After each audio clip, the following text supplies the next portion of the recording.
When we win the lottery, we are finally doing that reunion trip. Vegas, baby! Dude, I got kids. Oh, we could get a boat. Tropical blue waters. Oh, wait, I got it.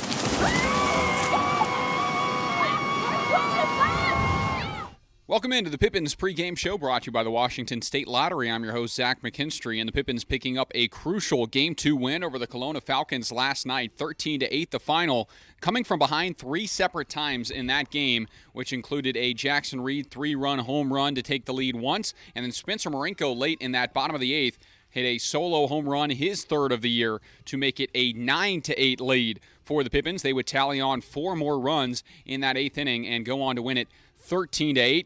Connor Corvallis reached 5 times in that game. So did Luke Rollator, and a solid performance from the Bats, who picked up 14 hits in that 13-8 victory. They look to bounce back here again today and win a series against Kelowna to add to their series win streak.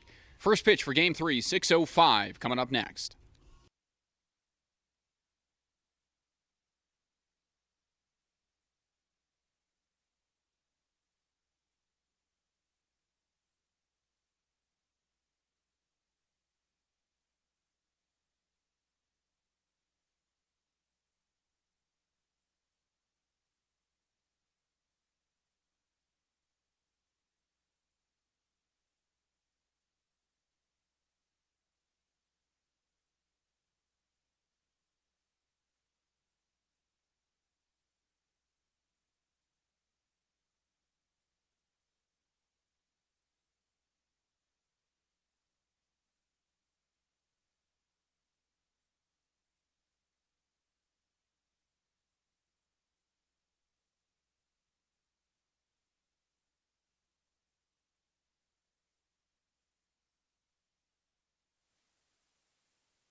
37, the third baseman, Andrew Walter.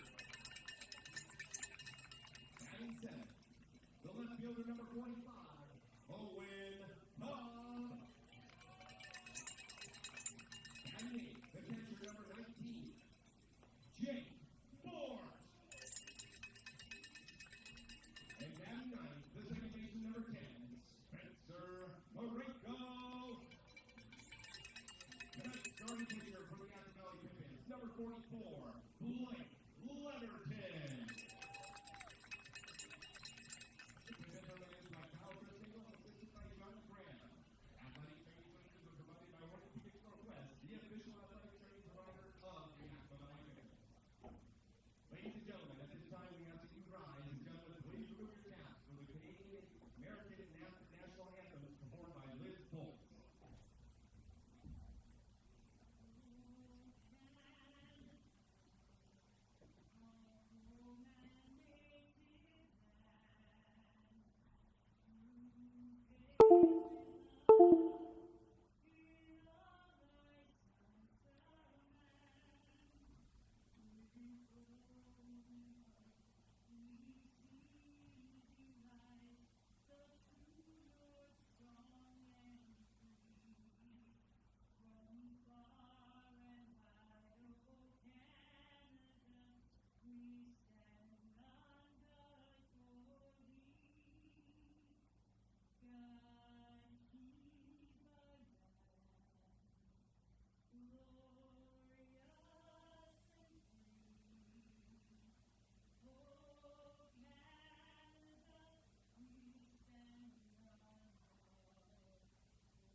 All right, folks, welcome into Game 3 of the series between the Kelowna Falcons and your Yakima Valley Pippins. After the Game 1 went to Kelowna in a pitcher's duel, 3-1 the final.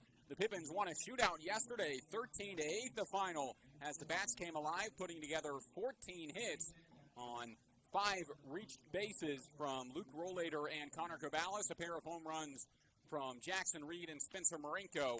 And the 13-8 victory evened up the series and put the Pippins at 14-6 on the second half of the season. They look to win a series here today against Kelowna as they go to Blake Leverton on the mound, the right-hander out of Yakima, Washington, and Seattle University. He will pitch against this 1-9 for Kelowna as the Pippins continue to fight for a playoff spot. With Ben's loss last night, they sit 3 games out of a playoff spot as it stands and need to win a lot of the latter 7 games of the season. First pitch of game number 3 is a fastball just off the plate, and Blake Leverton starts behind 1-0 to this Kelowna lineup. It starts with Damian Stone, the DH. Cam Edwards will bat second. Jake Steele bats third. Luke Solis will clean up. Jeter Ibarra to the 5th spot in the order. Makana Olaso drops to the 6th spot after cleaning up the first 2 games of the series. Charlie Welch will bat 7th. Mike Montreza bats 8th, and Matt Bond, the ninth hitter in the lineup. 1-1. Breaking ball just dips low. 2 balls and a strike from Blake Leverton.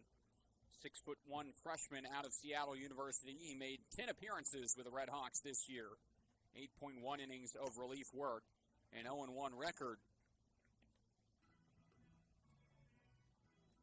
Starts behind 3-1 on the first hitter of the ball game.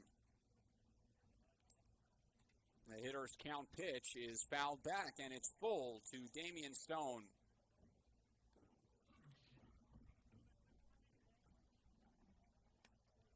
For Leverton, this is his 12th appearance this year. 7 of those 12 have been starts for the right-hander, and he's got a 3-4 record, including wins in each of his last 2 outings.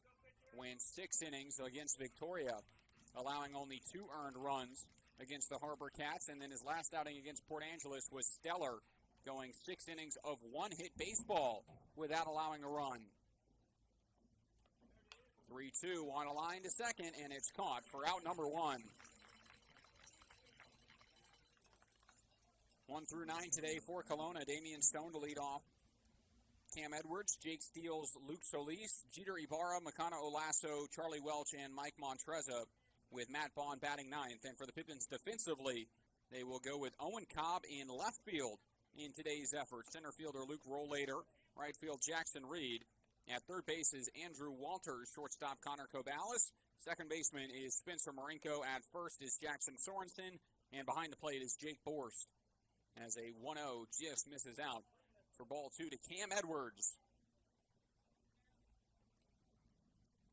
Edwards out of Bossier Parish Community College. We'll tip this one back for a strike, 2-1.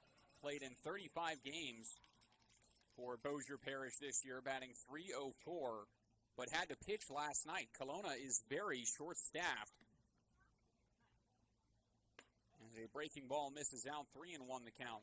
They only have 3 substitutions on today's lineup card, and 2 of them pitched in Game 1. Trent Merrill got the start and went 6 innings, and Dylan Berry went 3 innings in Game 1. There's a strike and a count full on Cam Edwards. Out of Lake Charles, Louisiana.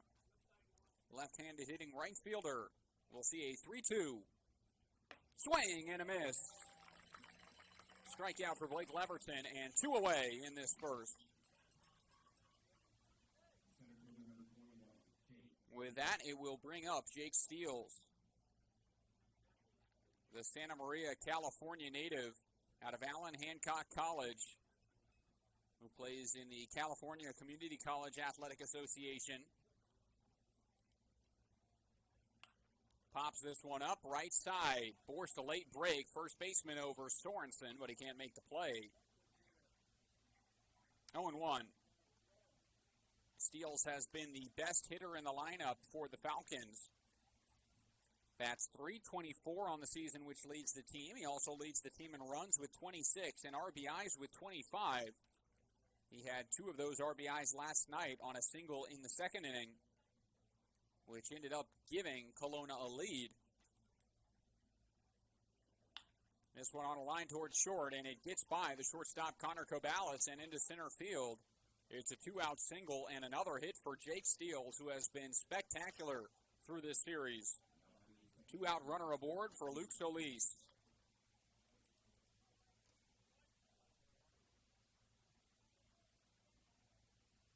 Infielder from Chino Hills, California, and UC San Diego will get the at-bat to open up his ball game. Batted second in the lineup yesterday, finished with a single, a hit by pitch, 2 runs, and an RBI, and a 1-for-4 line in 6 plate appearances. Swings through that one, and it's 1-1.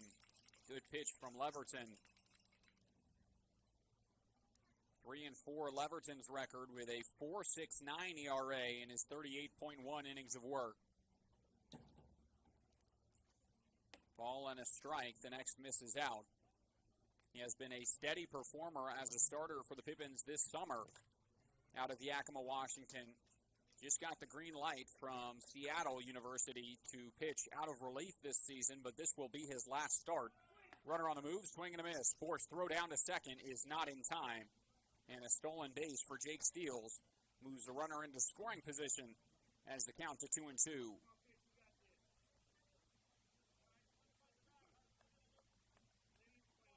3-1 in his last 4 starts is Blake Leverton. His last start of the season today. Here's a 2-2. Swing and a miss.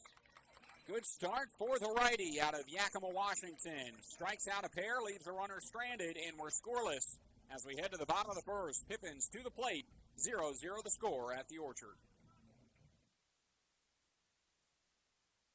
The time is now to get started on your new career at Perry Tech. From AAS degrees in business technology and accounting and IT and communication systems to a fast 5-week professional truck driving program, acquire hands-on skills to help you reach your full potential. From financial aid to career services, the staff at Perry Tech are there to help you from start to finish. Take action today by calling Perry Tech 509-453-0374 or visit perrytech.edu. It's sky blue, barn red. Caught up in a country, the only way I wanna be. Somewhere where the road ends, out there where the creek bends, that's where you can find me. With them fields of gold and cotton rows that never ending sky. That take it slow, easy road, man, that's life. Caught up in a country.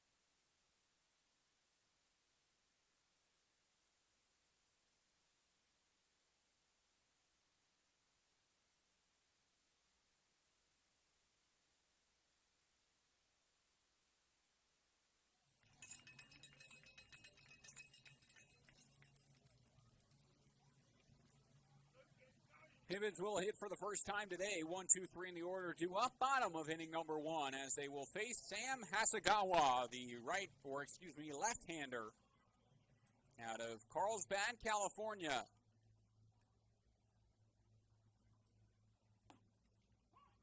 Starts on roll letter 0-1. Out of UC San Diego, Hasegawa, a mechanical engineering major. Appeared in 14 games in 2022 at UC San Diego with the Tritons. And Rollator, a line drive to short, is flagged down for out number 1. In those those 14 appearances, made one start, finished with a 6.30 ERA. Held opponents to a 2.76 batting average, 15 strikeouts in 20 innings, and a 1-1 record. This summer, Hasegawa, a 1-4 record with Kelowna in 11 appearances. This is his 12th, but only his second start. A 4.57 ERA in 19.2 innings of work entering today. And there's a strike to Connor Cobalis. So that line out from Luke Rollator is the first time he's been out in a while after yesterday's game saw him have 5 plate appearances. He was 3 for 3 with a hit by pitch and a walk. And he scored 4 runs in that ball game. Has been hitting the cover off the ball lately. Cobalis the same way as he takes ball 2. Shortstop was 4 for 4, his third 4 for 4 night. And he reached in 5 plate appearances. 2-1. 3 balls and a strike. Rollator now batting .315 on the season. Cobalis .347, and the team leader is the man in the on-deck circle, Jackson Reed, who is batting .371 through 27 games this year. 3-1's a strike, and Cobalis thought it was ball 4. Retrieves his bat, and we'll see a full count pitch.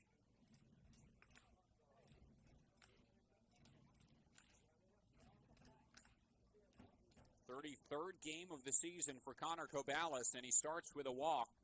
The first base runner aboard for the Pippins, and it's a 1-out walk to put the shortstop on base, and it brings up Jackson Reed. Banner Bank starting 9 for your Pippins today. Luke Rollator leads it off. Cobalis on first base after the walk. Jackson Reed to the plate now. Jackson Sorensen behind him cleans up. Henry Gargis bats 5th. Andrew Walters bats 6th. Owen Cobb, the 7-hole hitter, followed by Jake Borst, and then Spencer Marinko, the 1 through 9. Hasegawa, the first pitch is high, and it's ball 1. Jackson Reed's first at bat yesterday, he gave the Pippins the lead on a 3-run home run, which was hit 102 off the bat into right field and 359 feet out to right. Fouls this one off his foot and will slowly start to walk it off. And the count's a 1-1, and he favors a leg as he returns to the batter's box.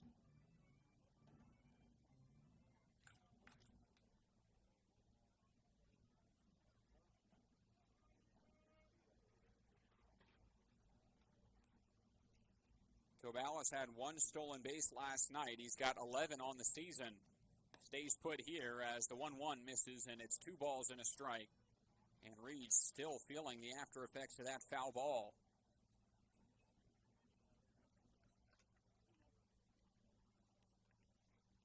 6 doubles, 2 triples, 2 home runs on the season for Jackson Reed.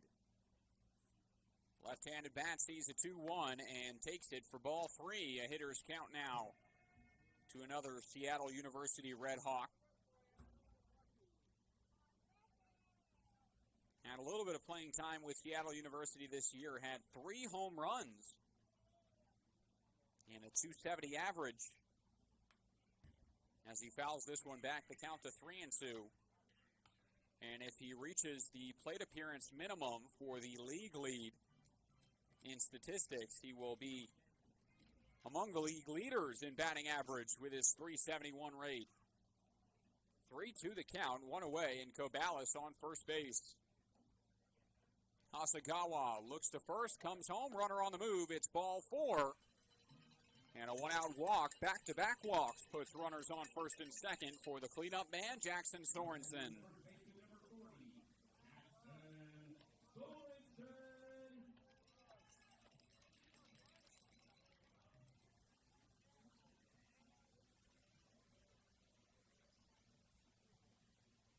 For the man on the mound, Hasegawa graduated in 2021 from Carlsbad High School, helping his team win the San Diego Section Championship.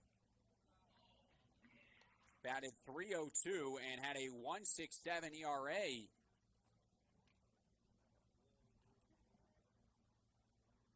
Pitched a complete game in the CIF semifinals en route to the championship and en route to his performance with UC San Diego and the Tritons as he misses the spot there and the count to 2 balls and no strikes.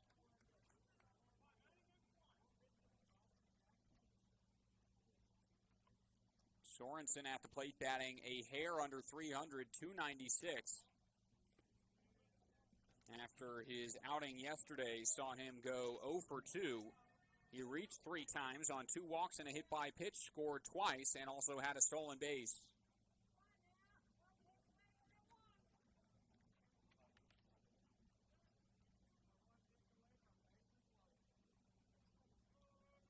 .3-0 the count. The lefty looks to second, comes home, and a green light for Sorensen, who fouls away the 3-0, and it's 3-1. Kelowna very short-staffed in today's effort. That's how it was yesterday. They only have 3 substitutions on their lineup card today. Trent Merrill, Dylan Berry, and Nico Button. So hoping that the starter Hasegawa can go a long way in this game. This one is shot out towards center field on the 3-1, and a nice running catch is made in center by Jake Steels.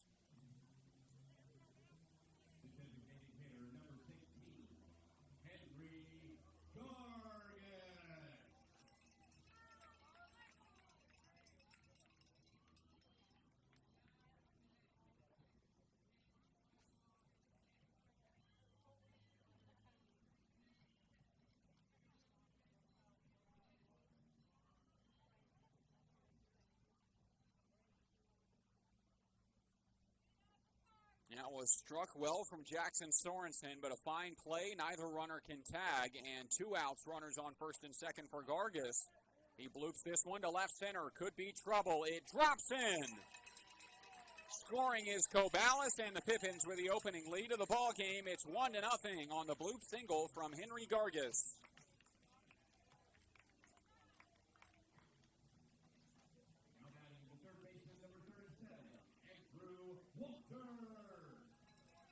Pippins used to a bit of a later start time the last couple of days. 8:05 was the start time on Friday and Saturday, but here on Sunday, the travel day, starting at 6:05. So Kelowna can get home on time. Long trip back to British Columbia, but the Pippins will have to make that trip in the coming week as the first misses to Andrew Walters for ball 1. They've got a 3-game set against against Wenatchee after an off day tomorrow. And then they hit the road to travel to Kelowna on August the 5th, 6th, and 7th. Double steal is on. Swing, and a fly ball is shot to right field. On the move, Cam Edwards, and he makes the catch for out number 3. And ends inning number 1. The Pippins start the scoring on an RBI single from Henry Gargas, and it's 1-0 as we head to the second. You're watching Pippins Baseball. Saving has never been easier at Bi-Mart. In-store or online, we're delivering more value than ever to our members. From direct mailed savings books, to digital savings guides, to everyone's favorite Lucky Number Tuesday. Plus, we're adding new ways to save with Bi-Mart's Buy It Online, Pick It Up in-store, new web-only items, and the ability to shop Cascade Farm and Outdoor and pick it up at your Bi-Mart store. More value, more products, more ways to save. Bi-Mart members save more time and money every day.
Top of the second starts with a 1-1 count as the next home from Leverton is a good breaking ball in for a strike. It's Jeter Ibarra in the box, the third baseman.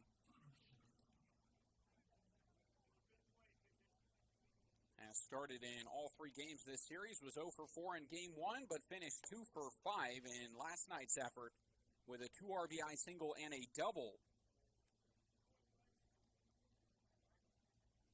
His 2 RBI single gave Kelowna their second lead of the ball game. The Pippins would come back from that deficit and tie things up.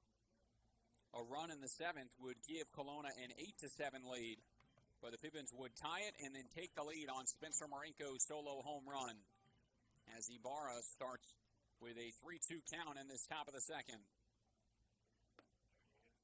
Fastball just misses ball 4, and the leadoff man aboard on the leadoff walk. Nobody out. It brings up Makana Olaso out of San Jose State.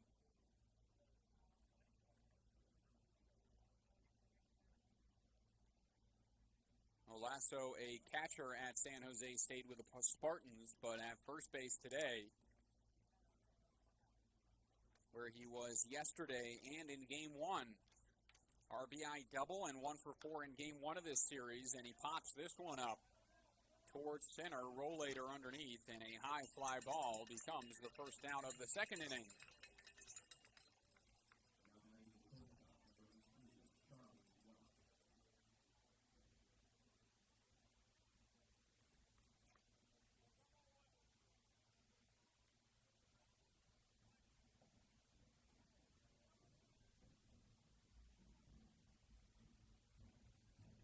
Runner on first, 1 down, and the first pitch now to Charlie Welch is high and in, 1-0 to the shortstop. Welch, an incoming freshman at Cal Poly.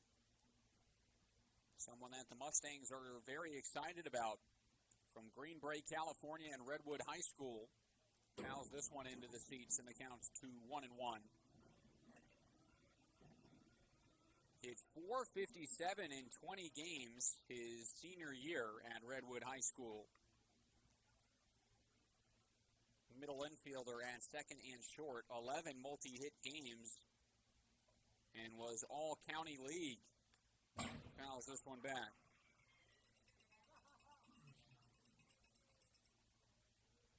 Also the team MVP as a sophomore.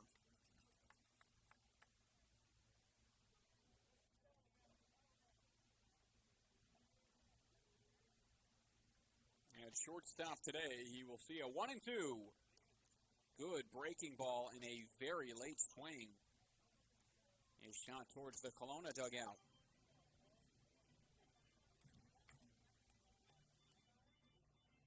Welch has played in 8 games this season. 6 hits, 23 at-bats for a .261 batting average. No extra base hits yet for the shortstop. And he'll see a 1-2. Again, poked foul.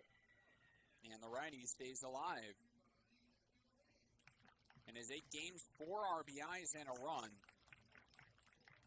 Has walked 4 times, but struck out 6 times. 0 for 4 last game yesterday, which included a stellar Spencer Shipman play.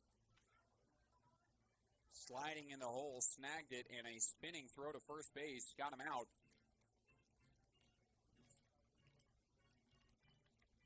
And in game 1 was 2 for 3 with a pair of singles, a run, and a walk. 1-2. Runner on the move. This one skied out towards right field. Reed on the run. Has a chance at 2 if he can catch it. Diving effort. Throw to first is not in time. But a great play in the foul grounds of right field for Jackson Reed for the second out.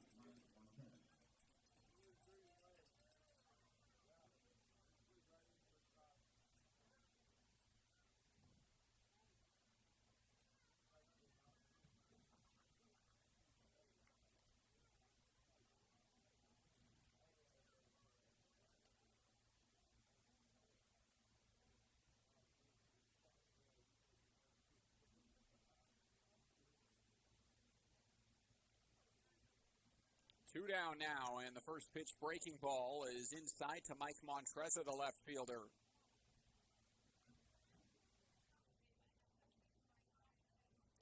First at bat for the San Jose, California native out of Trinity University. And he takes ball two. In left field today was at second base in game two and shortstop in the first game of this series. A utility guy. As the runner on the move will return to first on the foul ball, which makes the count 2-1.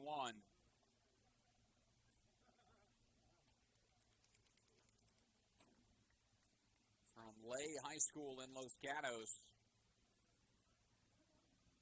Saw 36 games at Trinity this year with the Tigers and a .338 batting average. A career .331 average in 50 games played with the Tigers, who play in Division III baseball in the Southern Athletic Association. 3-1 the count.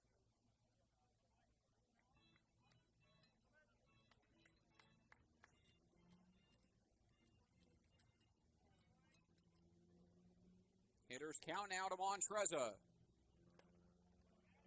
That pitch just misses, and it's a walk with 2 outs to put runners on first and second for the 9-hole hitter, Matt Bond.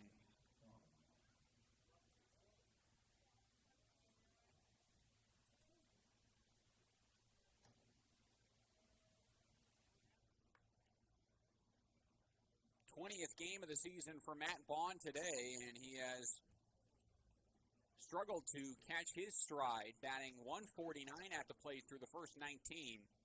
7 hits and 47 at-bats, and the only extra base hit is a triple. He's got 4 RBIs on the summer out of the University of Nebraska, Omaha. And he takes the first pitch breaking ball inside for ball 1.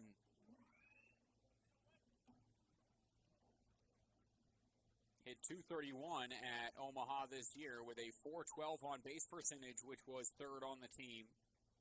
Out of Las Vegas, Nevada, and Northeastern Junior College, where he started his career. Pokes this one to short. Cobalis will go the easy way to second, and inning number 2 sees no runs across from Blake Leverton. 1-0 the score. Pippins out in front here at the Orchard, Yakima County Stadium. Pippins back to the plate.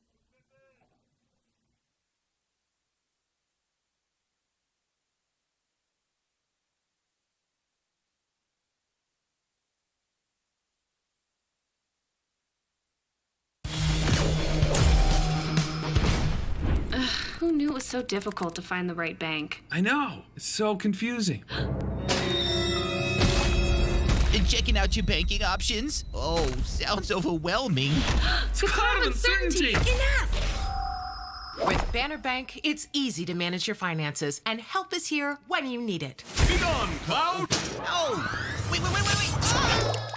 Built for action. Built for banking. Banner Bank. If we win the lottery, we'd remodel our home. We'd start with the kitchen. Ooh. And out back is where the big trucks will go. Wow! Ben, you don't even live here anymore? Hey, don't forget about Grandma. Okay, family meeting. Come on, walk into the ice dome.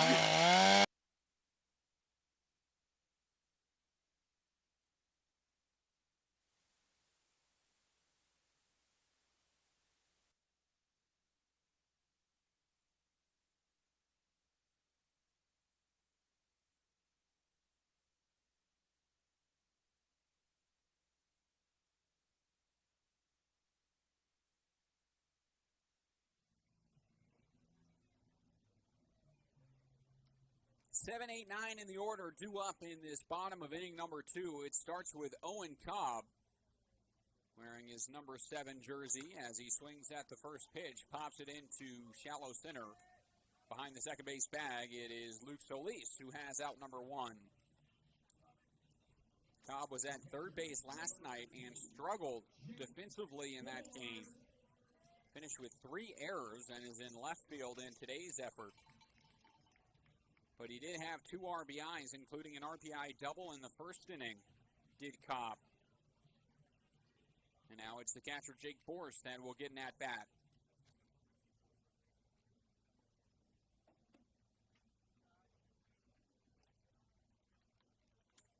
1-0, the count starts on the Imperial Beach, California native out of Cal State San Bernardino, and he hits this one through the left side for a 1-out single.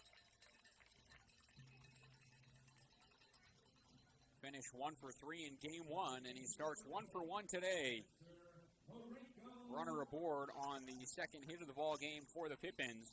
It brings up Spencer Marenko with 1 out.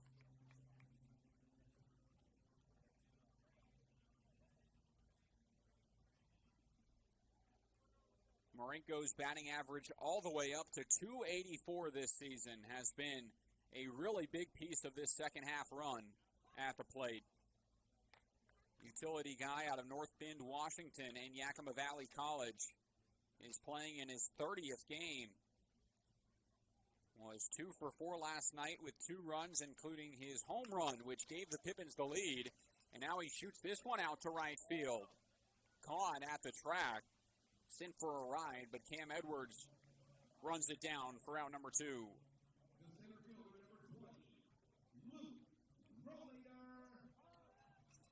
Good opposite field power from Marenko.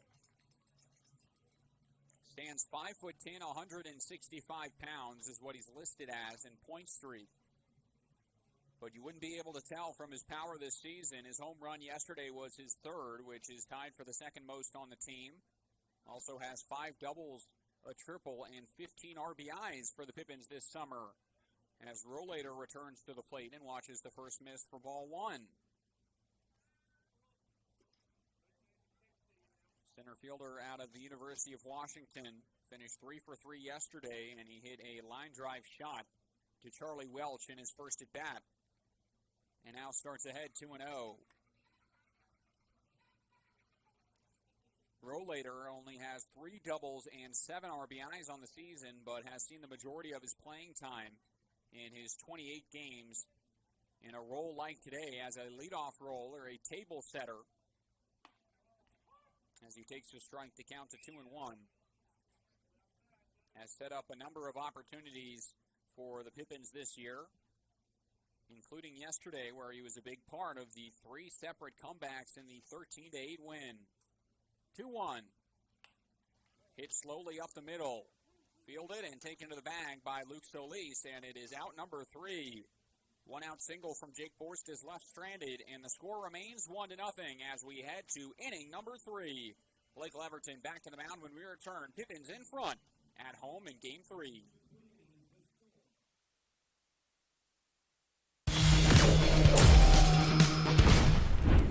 Who knew it was so difficult to find the right bank? I know. It's so confusing. Checking out your banking options? Oh, sounds overwhelming. It's a cloud of uncertainty. Enough! With Banner Bank, it's easy to manage your finances, and help is here when you need it. Be gone, Cloud! Oh! Wait! Ah! Built for action, built for banking. Banner Bank. If we win the lottery, we'd remodel our home. We'd start with the kitchen.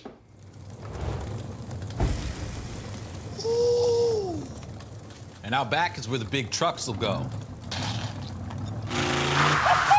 Wow!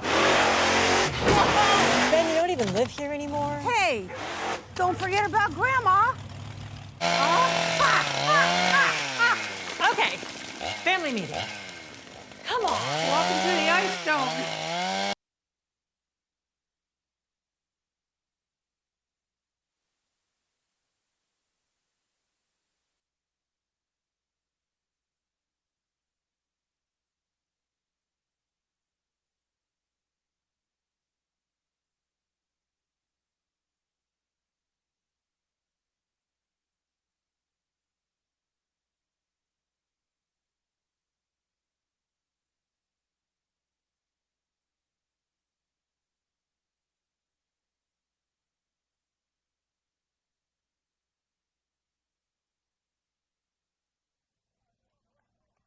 Blake Leverton is through 41 pitches and 2 innings as he will face the 1-2-3 in the order. Damian Stone to lead things off in the top of inning number 3. The DH out of UC Santa Barbara. When they'll try and get Kelowna on the scoreboard. They've got 1 hit today. It came from Jake Steele. And they are scoreless through the first 2 frames as the Pippins taking the early lead.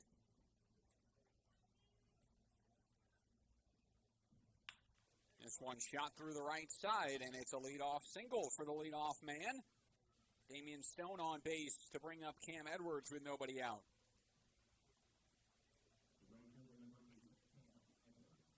A lot of earlier games in the league today on this Sunday afternoon. Bellingham took down the Riverhawks 10-3. The Cowlitz Black Bears beat Nanaimo 8-2. Ridgefield edged out a win over Springfield 5-4. Kamloops responded with a win against Wenatchee.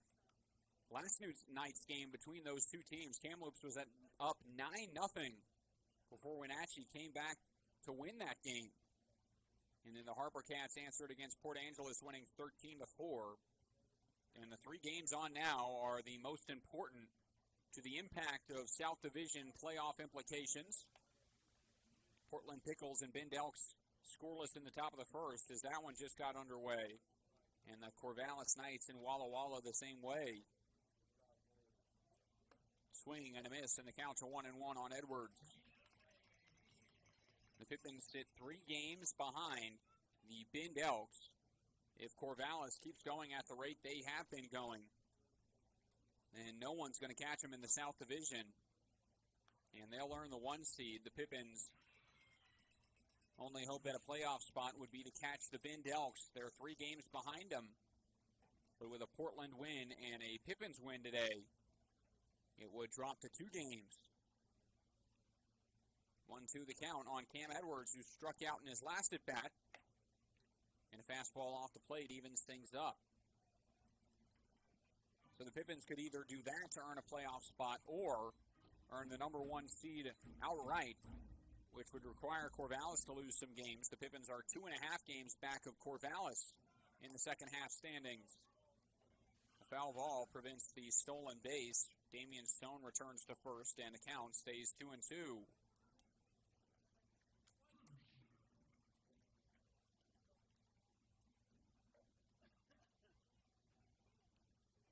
Stone, with 9 stolen bases in 10 attempts this year, leads the team.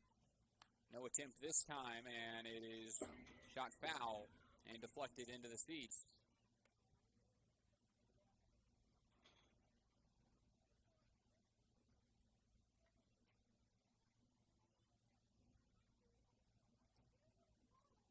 Two balls, 2 strikes, nobody out. Leverton leaves it up, and it's full 3-2. Righty has 2 walks today. And 2 singles against. Pippins with 2 walks and 2 singles themselves to produce a run. And again, a foul ball. Will force a retreat from Damian Stone as he returns to first base. Another hot day in Yakima. 107 degrees was the high. But the heat wave finally expected to come to an end shortly. High of 88 on Thursday before it gets back up into the 90s. And I'm sure all the players on the field would take the 90s right now compared to the 107 it was earlier today. Here's a 3-2, and it just misses. Ball 4, a single and a walk leads off the 3rd inning. And 2 on, nobody out for Jake Steele.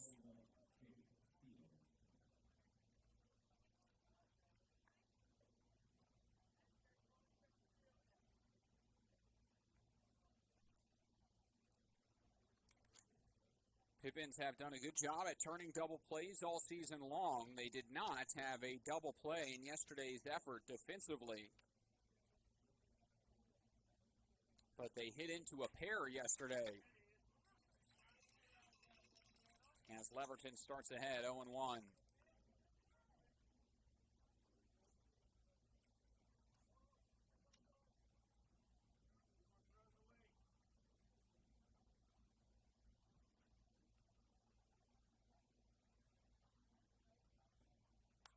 Foul ball back. On top of the press box, it's 0-2. If you're just tuning in, Pippins lead Kelowna 1-0 in this top of the third inning. The Falcons threatening, though, with 2 runners aboard and nobody out. As Leverton looks for the first out of this third against the hottest hitter in the Kelowna lineup, Jake Steels. 0-2. Foul back again.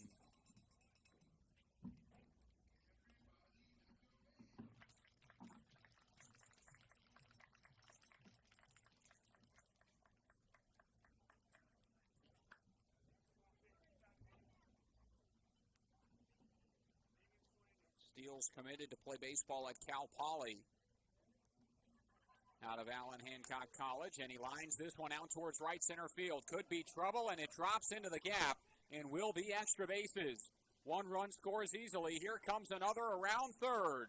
Throw will come to third, and in safely is Jake Steels with a 2 RBI triple, and he gives Kelowna a 2-1 lead.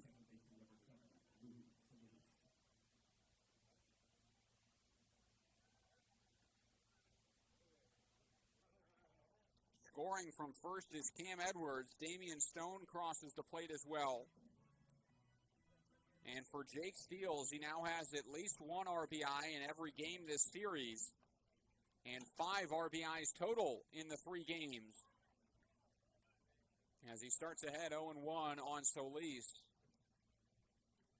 Now up to 27 RBIs on the year, which leads the Falcons, is Jake Steels.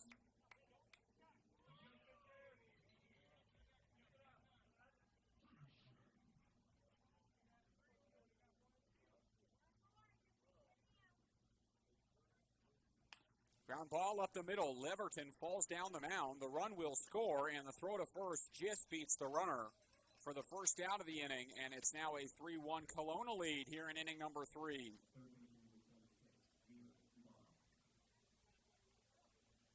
RBI for Luke Solis. Finished with an RBI on a sac fly yesterday as well, and he drives in his 3rd of the series to extend the Kelowna lead. Now Leverton bounces back with strike 1 to Jeter Ibarra, who walked in his last plate appearance. 0-1. Good breaking ball is strike 2.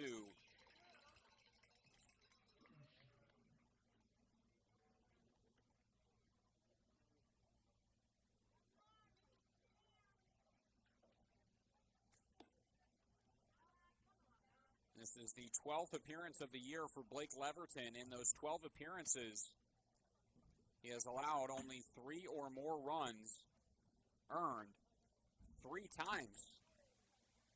As a ground ball to Marenko will be out number 2. Allowed 5 earned against Portland in a 7-9 loss. And then 4 earned to Corvallis in a 6-1 loss. But outside of that, he has been pretty dominant on the mound and pretty consistent.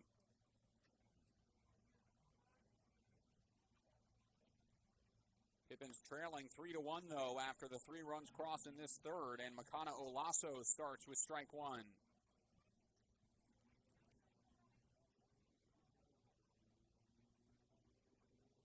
Swing and a miss, and it's 0-2.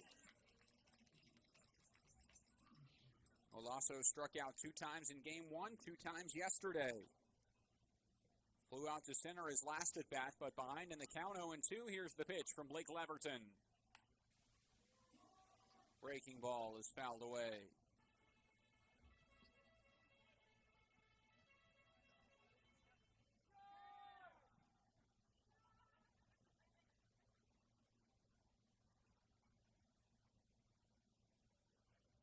Oh, 2 is high.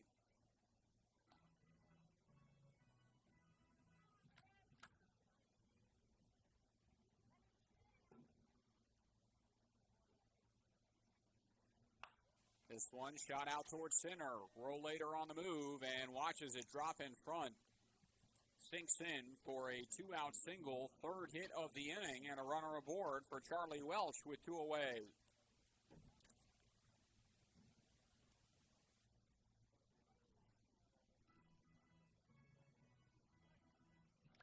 Welch flew out to right field in his last at-bat. Jake Steele will join him at Cal Poly in the fall.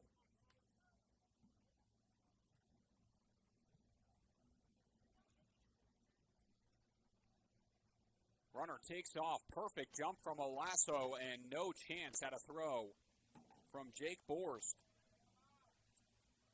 Leverton didn't even look over there. And up to second, into scoring position goes the first baseman. And it's a 2-0 count to Charlie Welch. 2-1.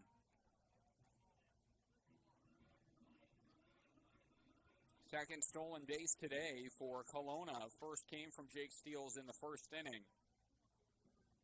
And now it's Olasso, who picks up only his second stolen base of the year in 2 attempts. Breaking ball doesn't get the call, 3-1.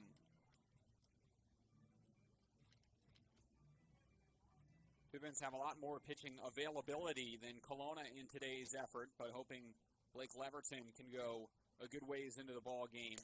He's already up to 73 pitches and misses on that one outside for ball 4. And runners on first and second now, 2 outs for Mike Montreza.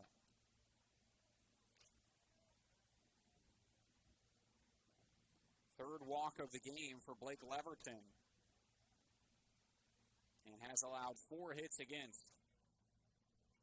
As he'll face the left fielder who walked in his last plate appearance.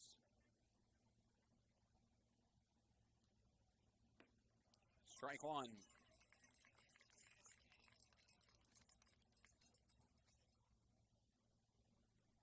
Montreza playing in his 24th game with the Falcons this year. Only 2 RBIs in those 23 games. And he looks to add another, shoots it into left field. Runner will hold at third, and wisely so, as Owen Cobb fires it in. A 2-out single now loads the bases and brings up the 9th hitter of the inning, Matt Bond. Inning started with a leadoff single from Damian Stone. A walk to Cam Edwards had runners on first and second. Jake Steele would give the Kelowna the lead on the 2 RBI triple. It would be 3-1 on the ground out. Another ground out made it 2 away, but now 3 straight have reached with 2 outs and the bases loaded as the righty Leverton faces Matt Bond. There's a strike.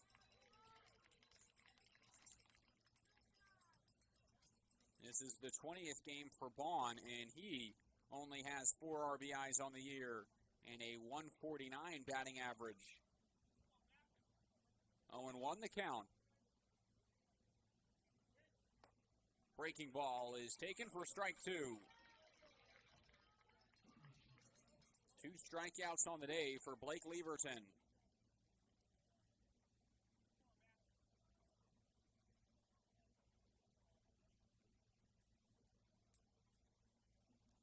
Oh, 2 the count.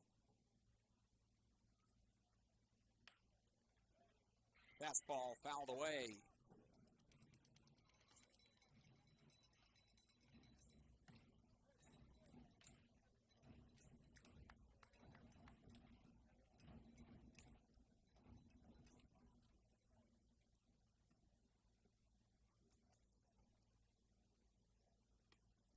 Good slider off the plate, but taken, and the count is 1-2.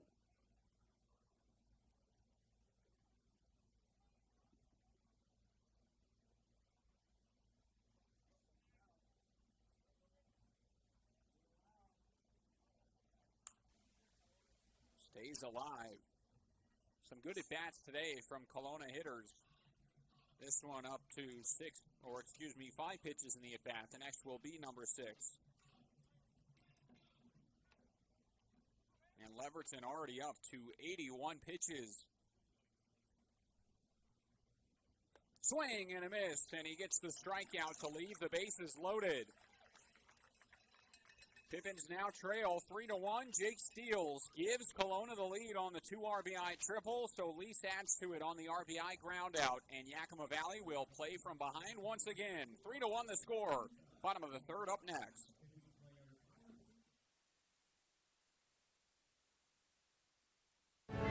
Be an energy efficiency hero. Install high-efficiency natural gas equipment, and you can be just like Cascade's most energy-efficient player of the game. Match his ERA of $710. Put some runs on the board by upgrading your furnace, improving your home's insulation, and switching to a condensing tankless water heater. Cascade's bench is deep with both residential and commercial incentives. Check them out at our website or give us a call and be an energy efficiency player of the game. What's worse than standing in line at concessions? Now you can satisfy your appetite while remaining in your seat. With the mobile app Fan Food, you simply select Express Pickup and order your food. It is that simple. You deserve a VIP experience. Download Fan Food today.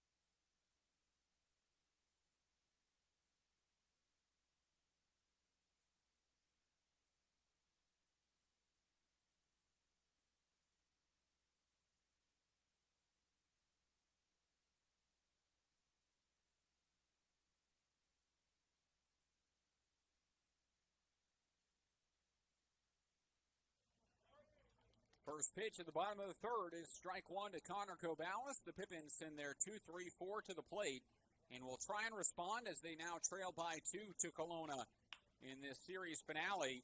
Ground ball left side, snagged by Ibarra, and his throw offline, so Cobalis will reach. It was a great defensive play to keep that one within the glove, as it looked like it might have squeaked through the left side, but the throw brought Olaso off the first base bag.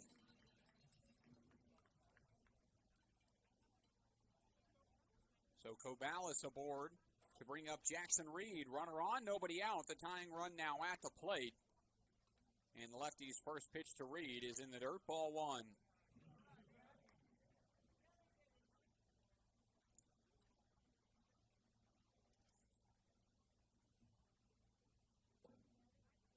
Shortstop takes his lead off the first base bag.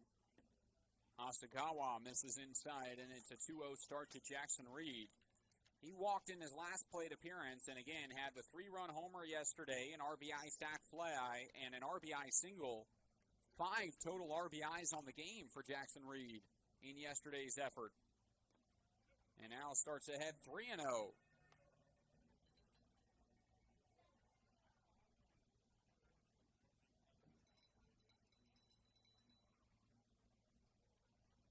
Part of the order due up in this third as the Pippins try and respond to the 3 runs in the top half. And a 4-pitch walk to Jackson Reed has 2 runners aboard, nobody out, and Jackson Sorensen at the plate.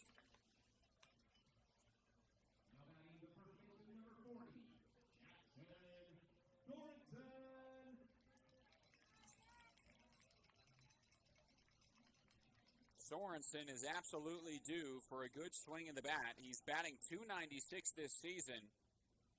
Finished 0 for 2 yesterday, but did have a pair of runs.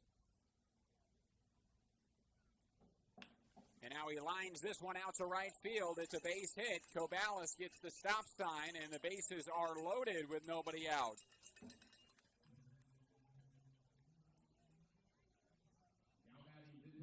Second hit of the series for Jackson Sorensen, who has played in all 3 against Kelowna, and it brings up Henry Gargis in a big spot.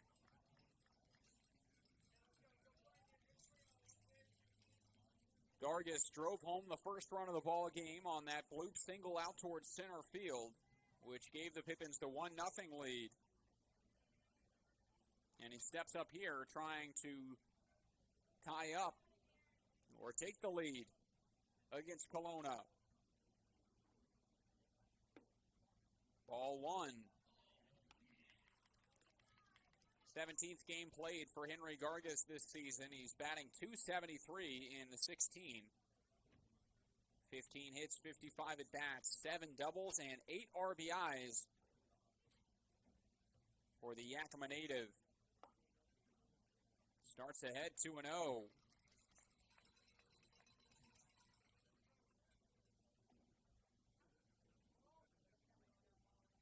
Three walks and 3 hits from Hasegawa. 2-0 the count. Gargis way out in front, fouls it into the Kelowna dugout, and it's 2-1.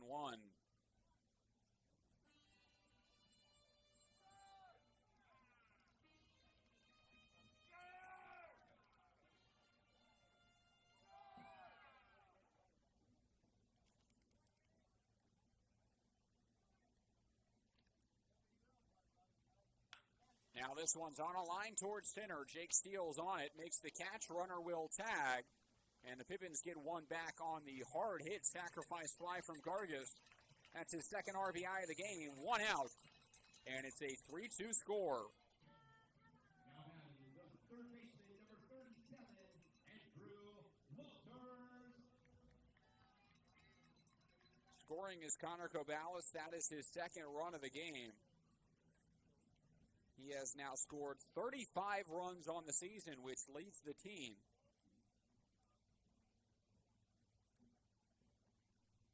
It brings up Andrew Walters, who flew out to right his last at bat.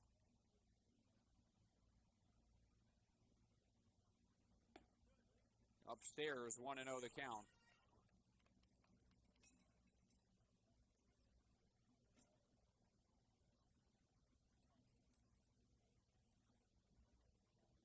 Cobalis now tied for 6th in the league in runs scored.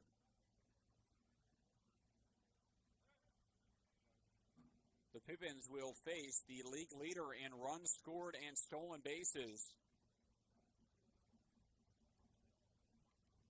In Joichiro Oyama of the Wenatchee Apple Sox, who has 56 runs scored and 37 stolen bases this year. That series coming up after the off day tomorrow. Wenatchee has been playing well, but lost in today's effort against Kamloops.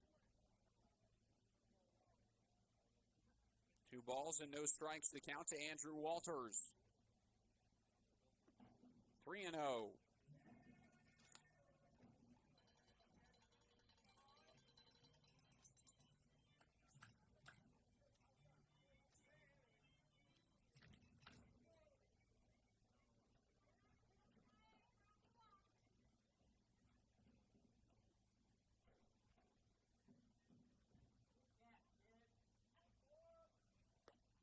Hasegawa misses the mark, and another walk will load the bases once again. 1 out, bases juiced, and it brings to the plate Owen Cobb.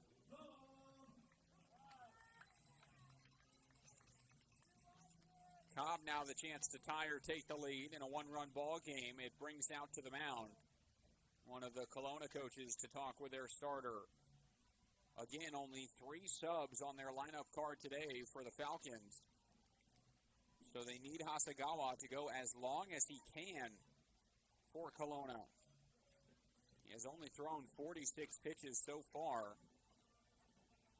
Pippin starter Blake Leverton is up to 81 in his 3 innings.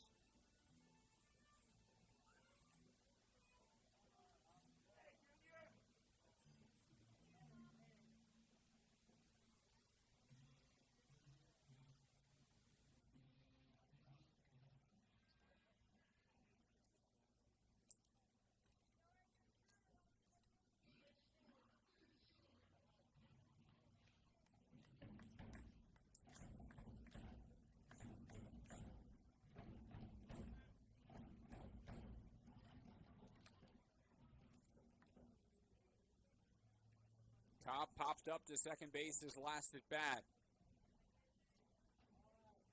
But he did have an RBI double and 2 RBIs in yesterday's matchup against the Falcons. Starts behind with strike 1.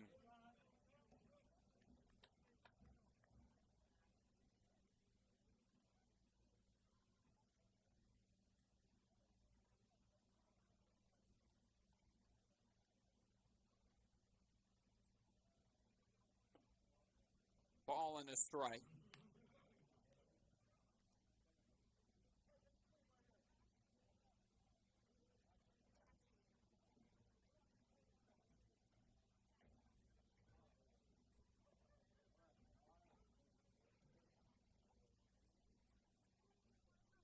Pippins with the bases loaded, trailing by 1. Bottom of inning number 3. And a swing and a miss has Cobb behind. 1-2. Chase that one low and away.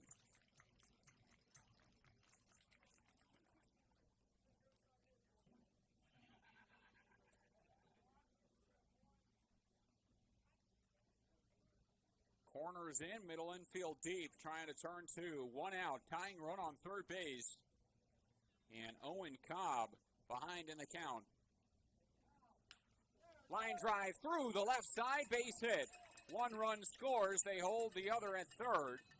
And we are tied 3-3 on the Owen Cobb RBI single.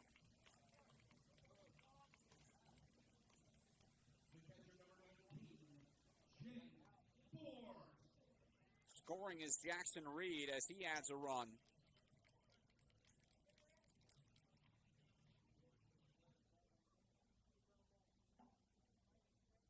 And the Pippins still with the bases loaded, 1 out. Jake Borst the chance to give the Pippins a lead. This has been a back-and-forth series. 3 close matchups. The Pippins winning by 5 yesterday, but again, we're tied. Entering that bottom of the 8th inning, in which Spencer Marinko led off with a solo home run. 9 batters came to the plate that inning, and the Pippins plated their 5 runs to take the 13-8 lead. Riley McAdams would get the final 3 outs in the 9th. And he pitched 4 scoreless innings in the 6th, 7th, and 8th. And 9th. Did allow a run in the 7th. 2-0 the count on Jake Borst. Fouls it back.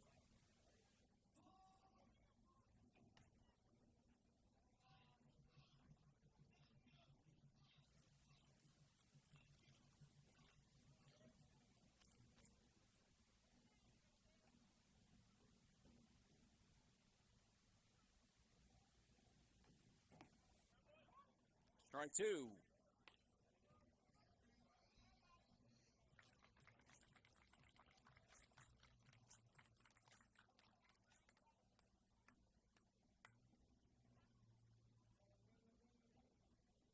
Balls, 2 strikes, 1 out to the catcher. Good take off the plate, and it's full. Again, the Pippins trailed 3 separate times yesterday. We're down 2-0 in the first. We're down 6-5. And then 8-6. And ended up pulling out that game. They were behind 3-1 entering this bottom of the 3rd. And Jake Borst's ground ball is fair down the line, and he'll give the Pippins the lead. Andrew Walters rounds 3rd and scores, and it's a 2 RBI base knock for the catcher out of Cal State San Bernardino. Borst is 2 for 2 on the day, and the Pippins lead 5-3.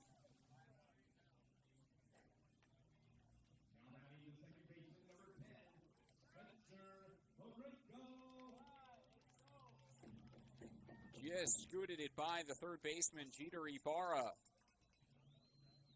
And Borst now with 2 RBIs, 2 singles on the day. It brings up Spencer Marinko with 1 out. The 2nd baseman flew out to right field his last at bat, but had the solo home run yesterday.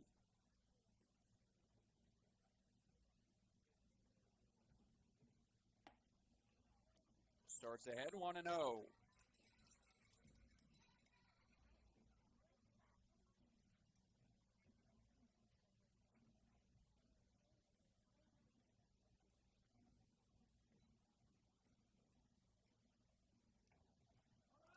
Runner on the move. Throw will go to 3rd, and it is not in time. Great jump from Owen Cobb, and he's got a stolen base. And runners on the corners with 1 away. First stolen base of the ball game for the Pippins.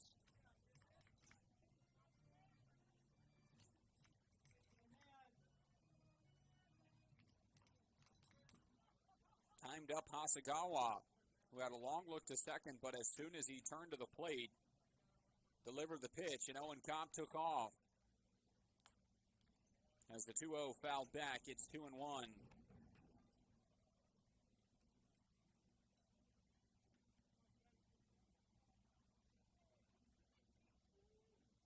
Lefty with 15 strikeouts in 20 innings pitched this year at UC San Diego in the Big West.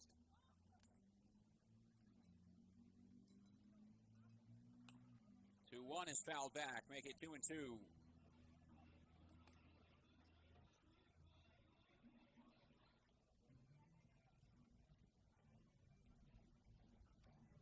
One to nothing. Portland still leads Bend in the top of the third inning now at Vince Ginna Stadium as Portland tries to win that series. 2-2. Fouled back again.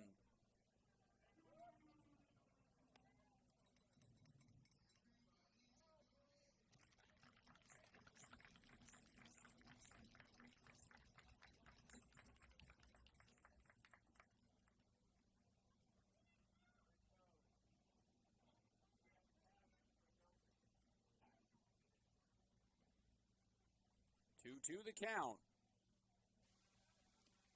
Hasegawa keeps an eye on Borst at first base. Pippins had an intentional rundown yesterday, which tied the game. 2-run lead here. 2-2 the count to Marinko, and he fouls it away. Good at bat.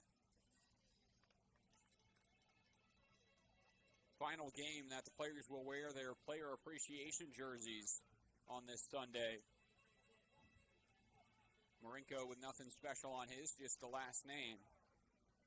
Luke Rollator in the on-deck circle rocking Duluth as the last name. This one in the dirt. Throw will go down to second, and there's the intentional rundown. And out of the plate comes Cobb, and the throw is not in time.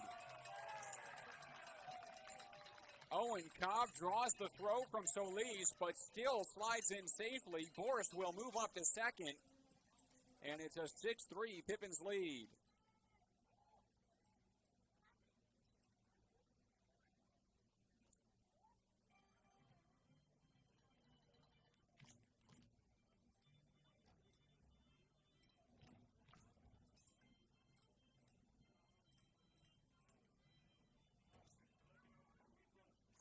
Pump fake from Luke Solis hurt him as Owen Cobb in between third and home took off and scored, and now Marinko hot shot to third, stabbed by Ibarra, and his throw will be out number 2. That's another good play from Jeter Ibarra.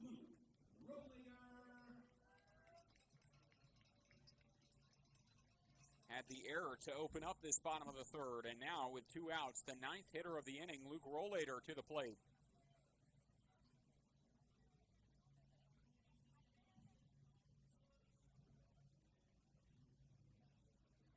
Five hits today for the Pippins.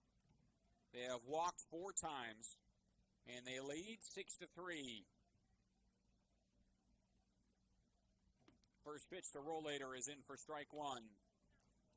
The center fielder lined out to short, grounded out to second in his 2 at-bats tonight after finishing 3 for 3 yesterday.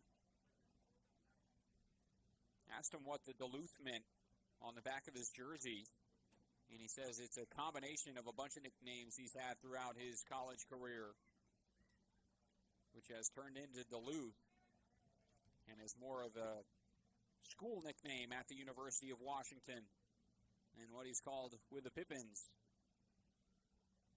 0-1 in the dirt. Good block behind the plate by Matt Bond. And Borst stays at second.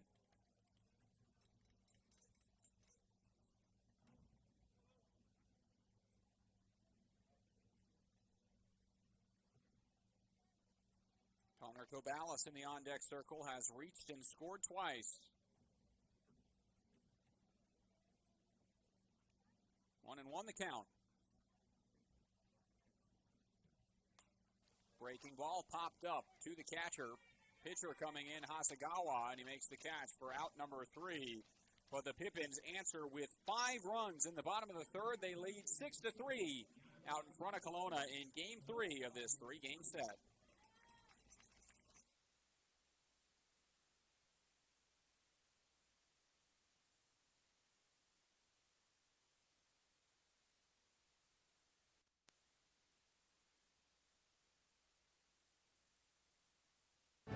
Be an energy efficiency hero. Install high-efficiency natural gas equipment, and you can be just like Cascade's most energy-efficient player of the game. Match his ERA of $710. Put some runs on the board by upgrading your furnace, improving your home's insulation, and switching to a condensing tankless water heater. Cascade's bench is deep with both residential and commercial incentives. Check them out at our website or give us a call and be an energy efficiency player of the game.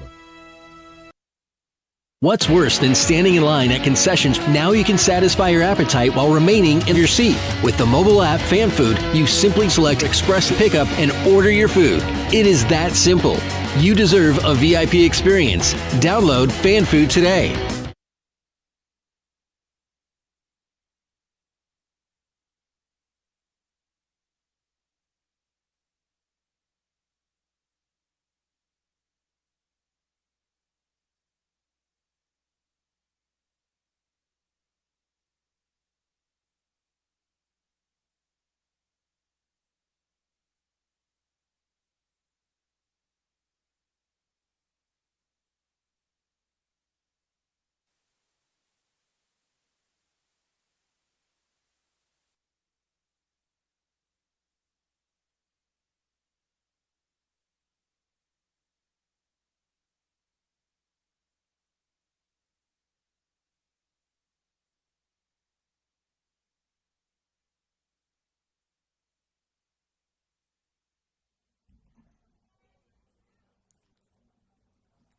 Back to the top of the order. It's the top of inning number 4, and the Pippins back out in front, 6-3. Blake Leverton back to the mound. He'll face Damian Stone, the DH, for the 3rd time. And a good breaking ball starts him 0-1. Stone out of UC Santa Barbara and Fremont, California.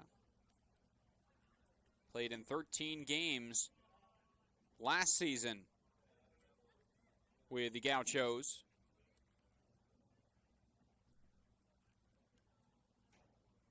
1-1. 2 balls and a strike.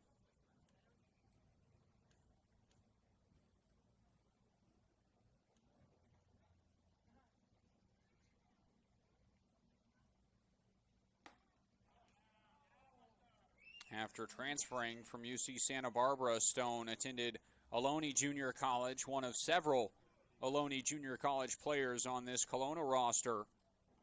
Played in 49 games this season, batting .335 for the Renegades. And he takes strike 2, so the count goes full. .475 is on base and .549 the slugging at Ohlone as part of the California Community College Athletic Association. And he rocks this 3-2 out towards right. Reed on the move and dives but can't make the catch. It will roll to the wall. On the move up to third is Stone, but he throws on the brakes and will be content with a leadoff double as the DH has his 2nd hit of the ball game.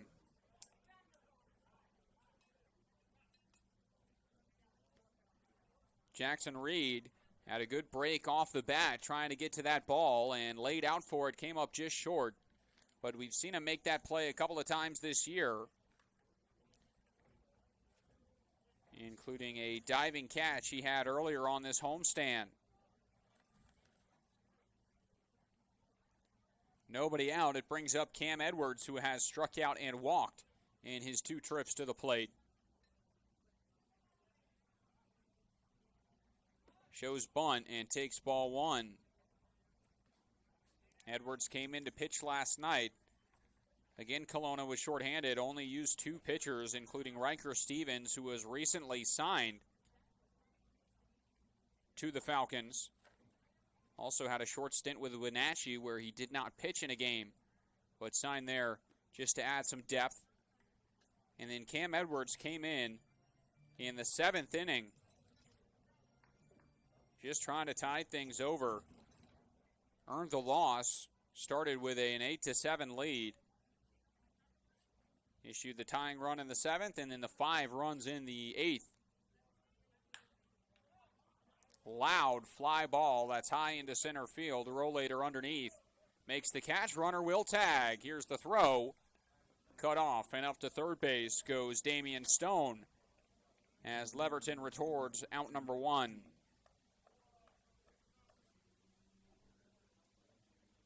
With 1 out, it brings up Jake Steels, who has just had the Pippins and had Blake Leverton's number. He's 2 for 2 today, a single and a triple. 2 RBIs, a run, and a stolen base for the right-handed batter. Out of Allen Hancock College and soon to be Cal Poly. Takes a breaking ball for ball 1. Steels was an MVP caliber football player his senior year at Rigetti High School, but had a broken ankle in one of those football games and turned his attention to get ready for the baseball season. Had his 2020 season, of course, end with COVID. His senior year wiped out 8 games in. He was batting .550 in those 8 games. Thought about attending Fresno State and trying to walk onto the baseball team Division I, but instead attended Hancock College. Hit .218 in 19 games, but bounced back this season with his stellar year at Hancock and earned a spot on Cal Poly's roster.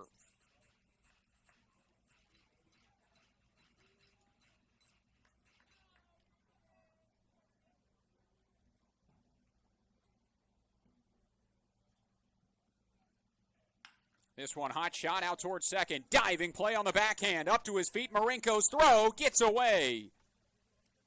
It will be an RBI single for Jake Steels, his 3rd hit and 3rd RBI of the game, as Kelowna inches closer with their 4th run. It's now 6-4.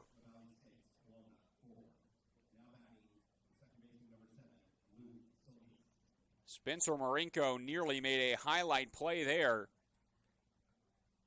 Made a nice snag up the middle, diving to get to it, but that's only half the battle as he had to get to his feet and make the throw against the speedy Steels. He had 19 stolen bases at Hancock this year and was only caught stealing once as Leverton keeps an eye on him on the pickoff. Chris Grotus is warming up in the bullpen for the Pippins as Leverton brings home an 0-1. Swing and a miss. 97 pitches for Blake Leverton so far, as he'll try and get through this 4th. 0-2 the count. Shot foul. Solis today has struck out and grounded out, which brought home a run in the 3rd. Extended the Kelowna lead, which was 3-1, before the Pippins scored 5 unanswered. And then Kelowna did answer with their run here in the 4th. Runner on the move. Line drive. Fair! Into the corner, rounding 3rd and coming home is Steels. Up to second base goes Solis, and a rocket double makes it 6-5 Kelowna. Inches 1 run closer to the Pippins.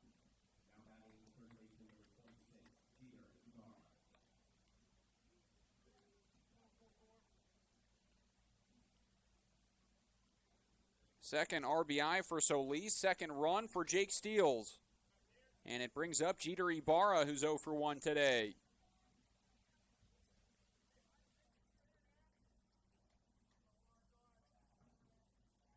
Leverton will bring home his 100th pitch of the outing.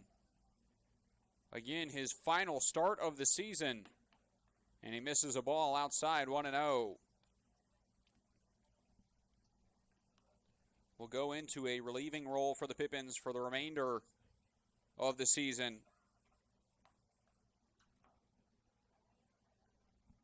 6 games left after this one. 3 against Wenatchee, 3 more against Kelowna, who have been a formidable opponent for the Pippins in this home series. You can only imagine how good they'll play against Yakima Valley when the Pippins have to play them on their home turf with a bit more depth on their roster. 2-0 is a high fly ball out towards left. Owen Cobb on the move. Tracks it down for out number 2 and no tag.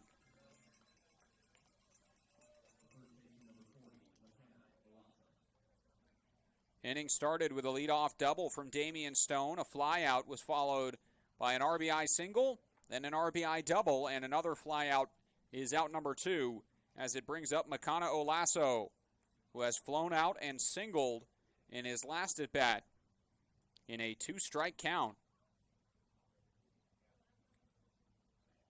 Good breaking ball is strike 1.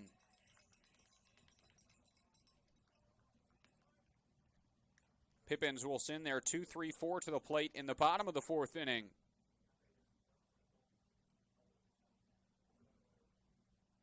Oh, 1 rocketed out towards left center field. Cobb on the move, running out of room, and it one hops off the wall to tie the ball game.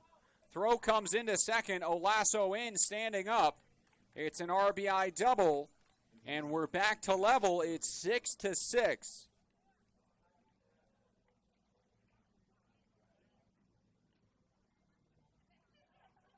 Again, this ball game continues to seesaw as it did yesterday.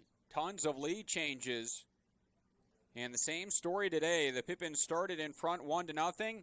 Kelowna took the lead 3-1. The Pippins answered by taking a 6-3 lead, and now 3 runs here in the top of the 4th makes it 6-6.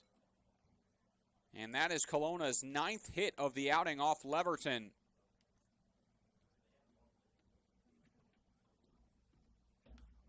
Foul ball, 1-1 the count. I would expect this to be the last batter for Leverton either way. He has thrown 106 pitches so far.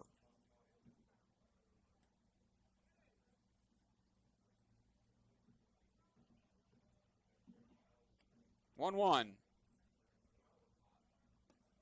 Good breaking ball, but Elijah Bester, the home plate umpire, says it misses inside. And the count's a 2-1. Nick Hudlow is the field umpire in today's ball game. 2 balls and a strike. The next from Leverton. Strike 2.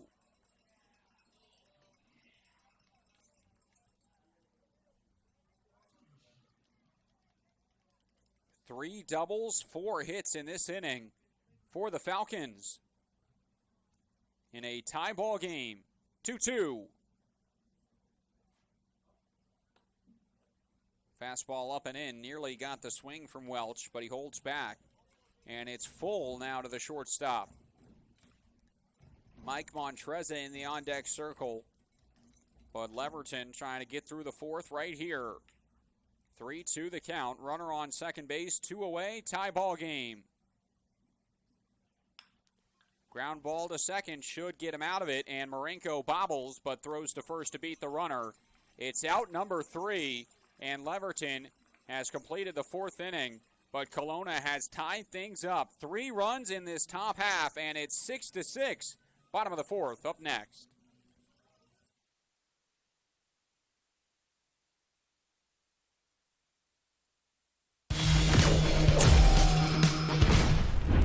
Who knew it was so difficult to find the right bank? I know. It's so confusing.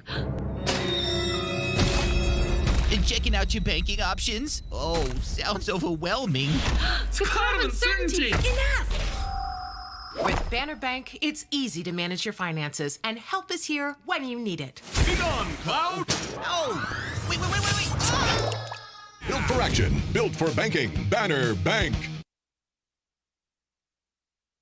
If we win the lottery, we'd remodel our home. We'd start with the kitchen.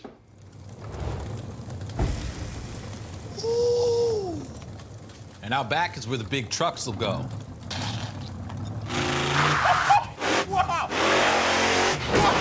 Ben, you don't even live here anymore? Hey, Don't forget about Grandma. Okay, family meeting. Come on, walk into the ice dome.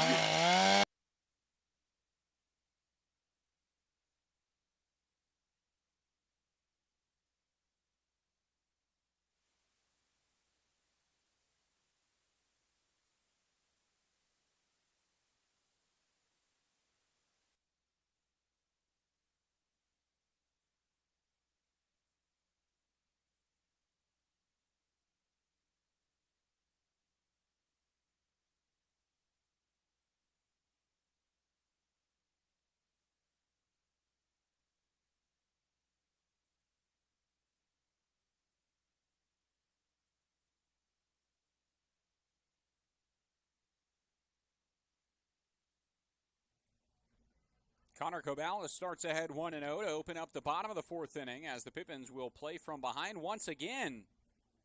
Or level, I should say. It is 6-6 the score here at Yakima County Stadium. Cobalis takes a strike from the starter Sam Hasegawa. Not a lot of arms to relieve Hasegawa today. So the Pippins trying to capitalize and chase the pitcher early. It's 6-6 the score. 5 hits today for Yakima Valley, 2 of which have come from Jake Borst. And none from the top 3 in the order as Cobalis sends this one up the middle. Quick throw to first, just beats him. And out number 1 is recorded in this bottom half of inning number 4. Luke Solis made that look easy, having to set his feet up the middle and throw sidearm to try and beat Connor Cobalis, a speedy runner. Good throw by the second baseman. 1 out. It brings up Jackson Reed.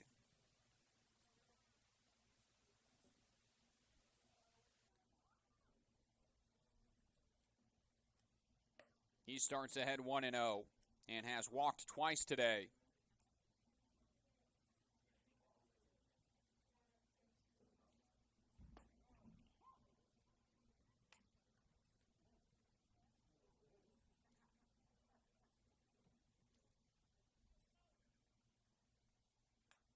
Foul back 1-2.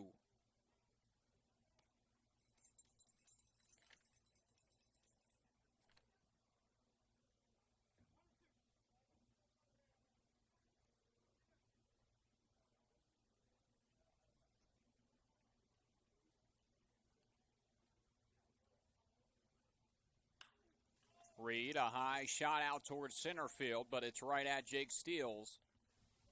And the catch made for out number 1. Or out number 2, rather. 2 up, 2 down for Sam Hasegawa, and he has retired the last 4 Pippins hitters.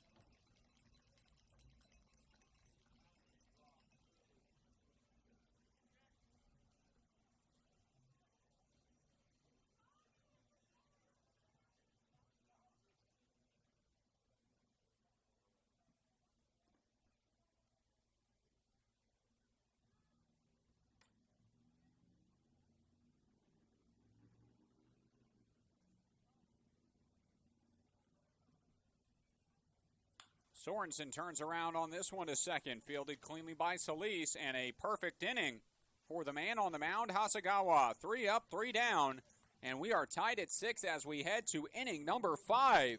Another great matchup in the series finale between the Kelowna Falcons and your Yakima Valley Pippins. 5th inning up next as Chris Grotus takes the mound.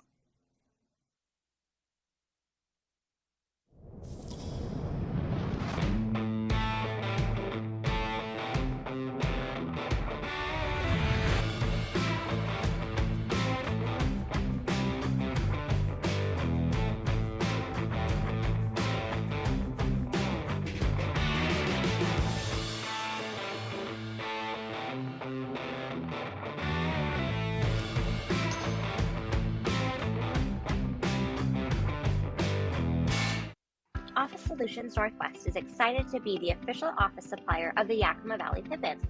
Proudly serving the Yakima Valley since 1967, we offer a wide variety of solutions at work. From pens and copy paper, desks and chairs, to soap and paper towels, along with free next-day delivery on most orders. We strive to be your local source for all of your office needs. Create a free account today by visiting our website at www.whobest.com, and we look forward to working with you.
Kelowna returns to the plate. They'll face a new arm. The lefty and incoming freshman at UCLA takes over for the Pippins. It's Chris Grotus, who starts with a first pitch fastball, which misses off the plate. 1-0 is the count. Grotus in his 9th appearance this year. 5 have come out of relief, 4 starts for him. And an even 3-3 record. A 7.98 ERA for the Anaheim, California native. And a foul ball is shot to the right side. The count to 2-1 on the leadoff hitter, Mike Montreza. Last outing for Chris Grotus was his best of the season by far. 6 scoreless innings, allowing only 1 hit. Picked up 8 strikeouts in that matchup as well, and has 29 on the season as his breaking ball dips low in the count to 3-1. Started his first 3 appearances of the summer 0-3, but since then he has earned 3 wins and 2 no decisions, as this one's fouled back and the count full 3-2 on Montreza.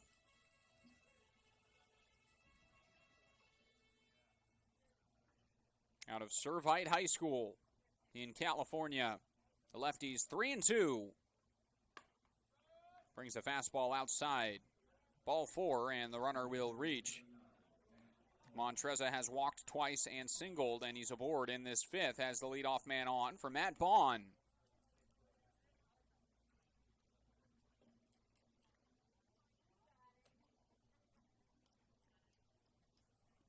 Bond out of the University of Nebraska, Omaha, is 0 for 6 in this series. He has walked 3 times.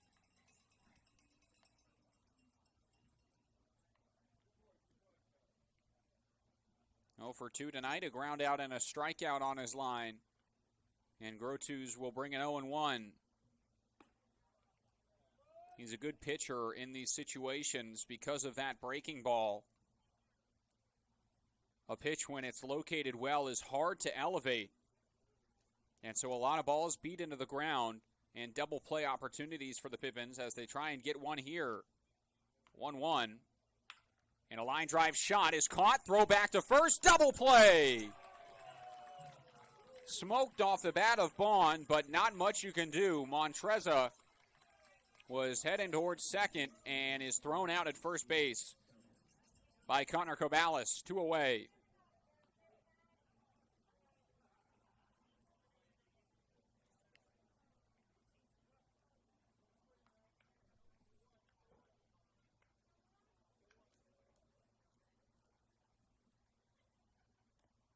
First pitch slider cuts outside to Damian Stone, the DH, who is 2 for 3 today. He lined out to second, singled and doubled.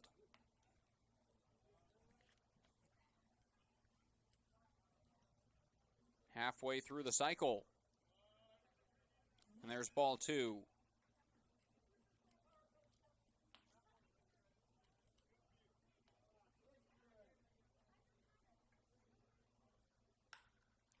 Shoots this one towards left field. Cobb ranging back, and it's over his head. Cobb falls down. Runner on the move to second. Stone takes off for third. Here's the relay. Not in time. Stone, no slide into third base and very close. But he's in safely with a 2-out triple. And Damian Stone now a home run away from the cycle as it brings up Cam Edwards.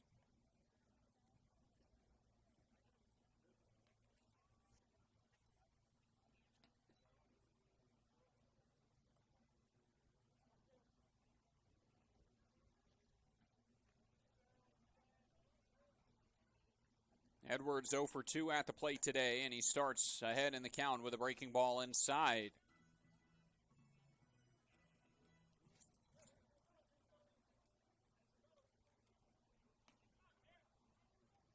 One and 0. Ground ball to second. And Chris Grotus leaves the runner stranded and keeps the scoreless as we head to the bottom of the fifth. Works around a leadoff walk and a 2-out triple and sends us to the bottom half of the inning. 6-6 the score as the Pippins to the plate.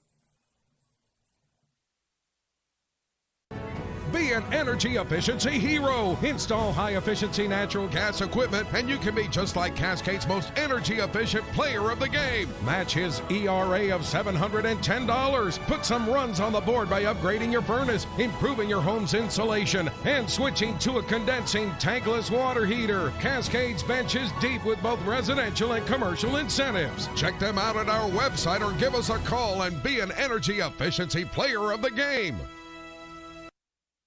What's worse than standing in line at concessions? Now you can satisfy your appetite while remaining in your seat. With the mobile app Fan Food, you simply select Express Pickup and order your food. It is that simple. You deserve a VIP experience. Download Fan Food today.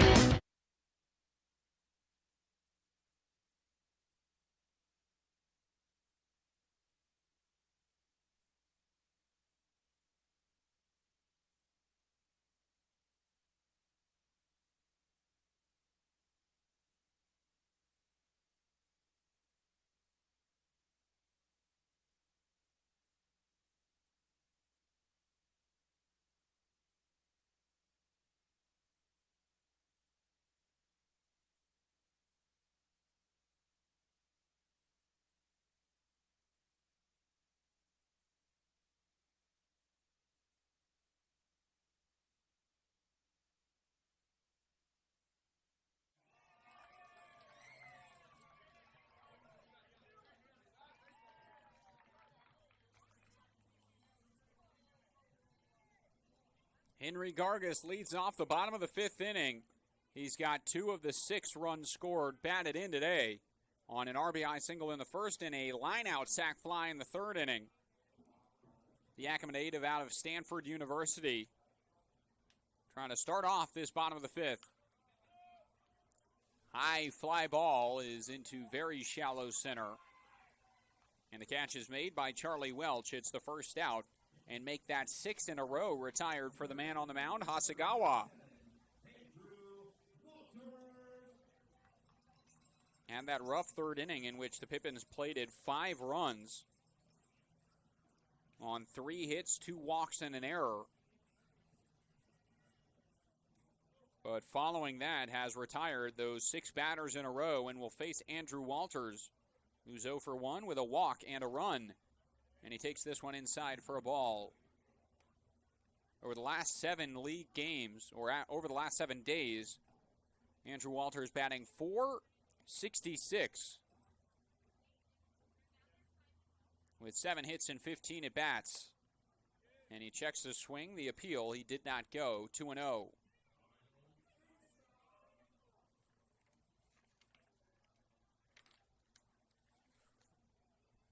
Walters DH'd and batted 9th in Game 1 of this series and finished 2 for 4 with a single, a double, and a run, scoring the only run for the Pippins in that 3-1 loss.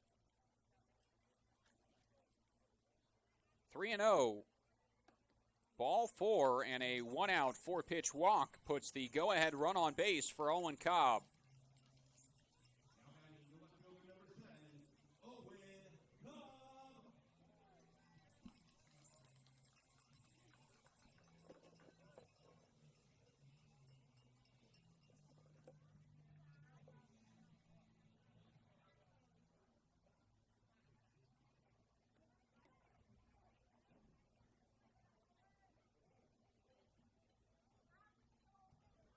First pitch to Cobb is strike one.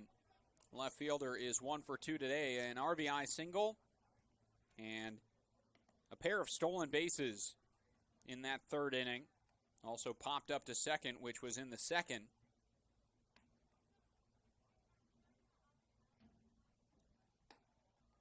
Count evens up as he wears number 7 today. Last day he'll do that. Owen Cobb normally number 45. But rocking Tyler Griggs' player appreciation jersey.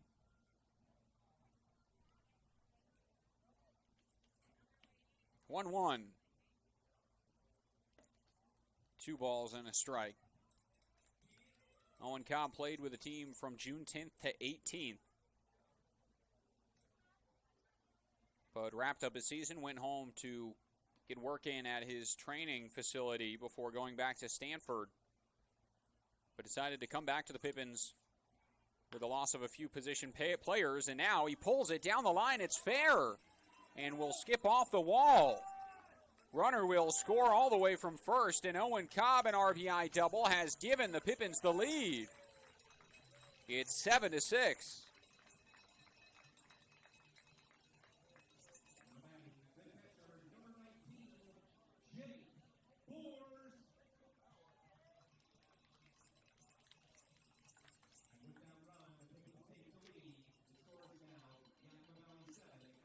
But Owen Cobb did not have a player appreciation jersey because he left so early in the season.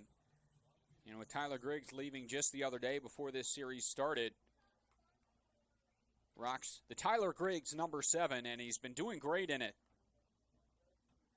As the first pitch to Jake Borst is taken ball 1. Cobb had 2 RBIs and a double in yesterday's game. And he is now 2 for 3 with 2 RBIs, a single and a double in today's game.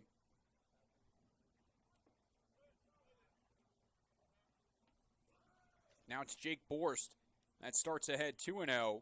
And the catcher is 2 for 2 with 2 RBIs. Yesterday, it was the top of the order that produced for the Pippins, with the opening 2 batters of the game reaching a combined 10 times. And Jackson Reed, the third batter of the game, driving in 5 runs. And today it's been the bottom of the order. Andrew Walters with 2 runs, Owen Cobb with 2 hits and 2 RBIs, and now Jake Borst with 2 hits, 2 RBIs. He's ahead 3-0.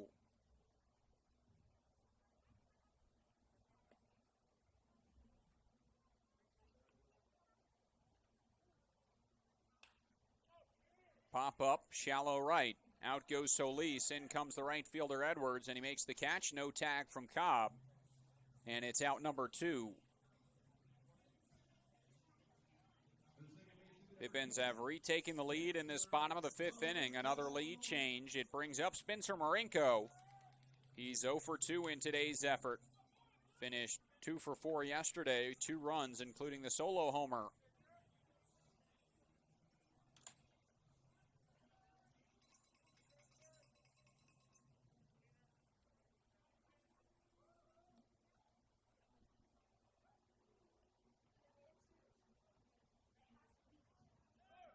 Runner on the move, throw to third, beats him, the tag, in time. Owen Cobb tried to swing his way around it, but the tag beat him, and it's out number 3 as he's thrown out at third base. He does give the Pippins the lead, though, on his RBI double, and it's a 7-6 Pippins advantage as we head to the 6th inning at the Orchard. Yakima Valley leads.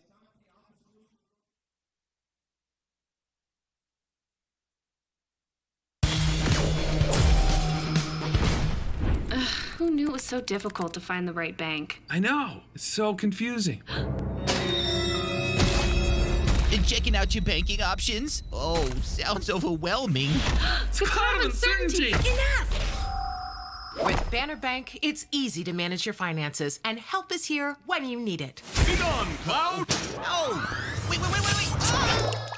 Built for action, built for banking. Banner Bank. If we win the lottery, we'd remodel our home. We'd start with the kitchen. Ooh! And out back is where the big trucks will go.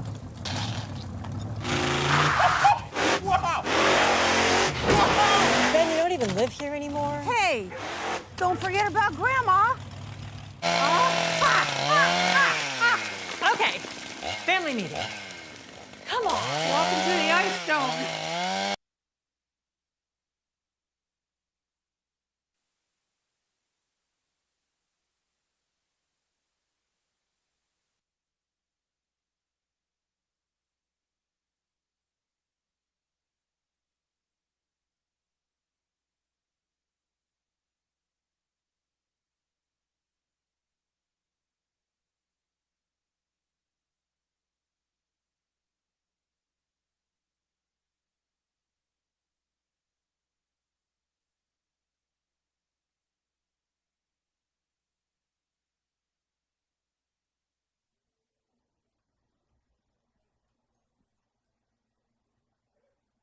Chris Grotu's day is done on the mound. He only tosses one inning, and he leaves the Falcons scoreless. And if the score stays the way it is for the final 4 innings of this ball game, Grotu's would be in line for the win as the Pippins take the lead in the bottom of the 5th inning, and Isaac Yeager takes over on the mound.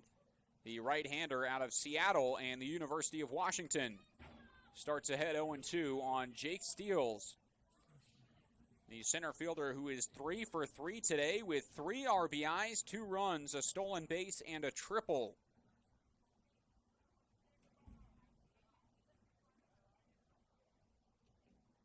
Oh, and 2 the count. Pop up out towards right field. Jackson Reed towards the foul line. And there is out number 1.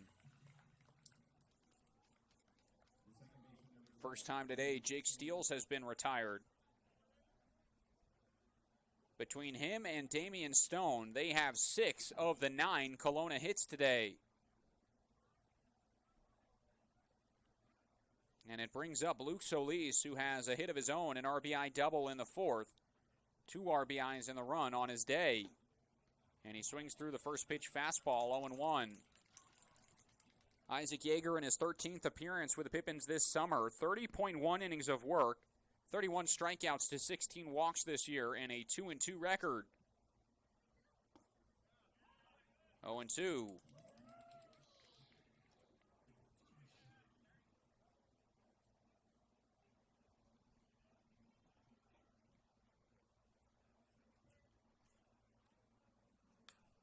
Good fastball outside, just a piece from Luke Solis as he stays alive. Count stays 0-2.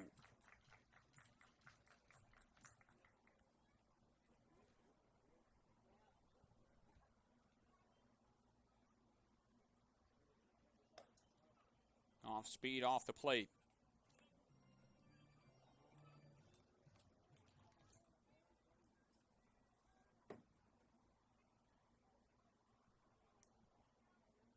One ball, 2 strikes.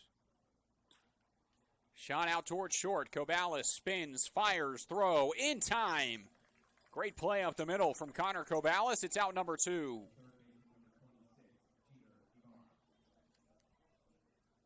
Two outs. It brings up Jeter Ibarra, the third baseman, who's 0 for 2 with a walk today.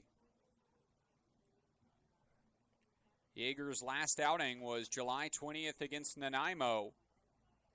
That was in his last outing in league play. He did toss in the non-league series against the Northwest Star Nighthawks. Pitched in Game 2 of that series, closing out the final 2 innings.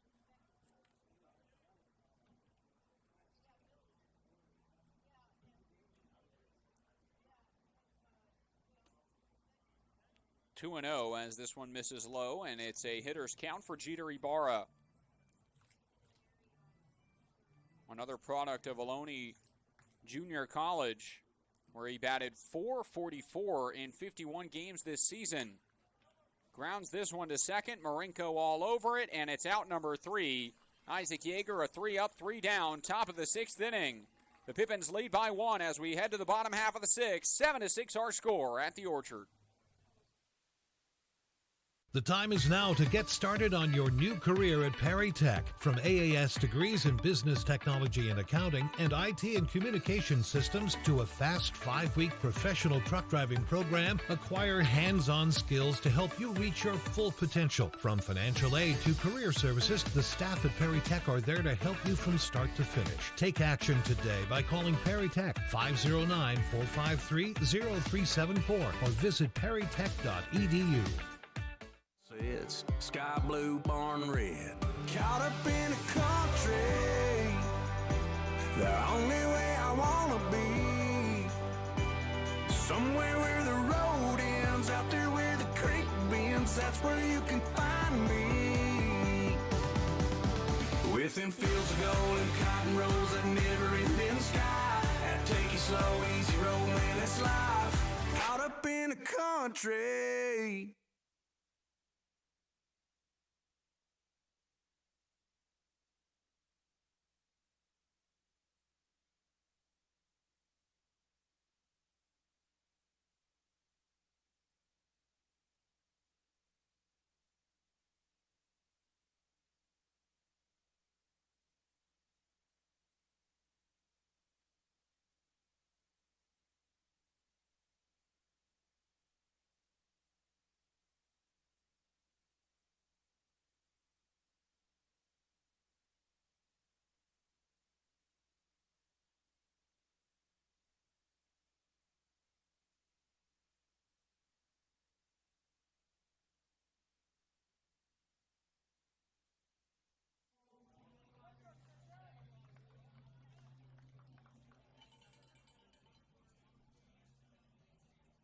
Welcome back to the bottom of the 6th inning. It's a new arm onto the mound to replace Sam Hasegawa. It is the right-hander Dylan Berry.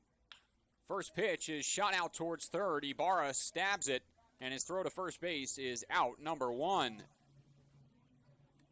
Dylan Berry out of Columbia Basin College. And Kennewick, Washington has an 0-2 record and a 4.18 ERA for the Falcons this year. 3 saves in 15 appearances out of relief, including his last, in which he was spectacular against the Pippins in that 3-1 victory. He earned the save in that effort. Over 3 innings of work, allowed 1 run, which was unearned on 1 hit, and no walks to 5 strikeouts. And he also struck out 4 batters in a row, spanning from the 8th to the 9th. Shutting down the Pippins in the biggest spot in that ball game. And now he'll pitch to Luke Rollator and misses on the first 2. It's 2-0 the count to the center fielder.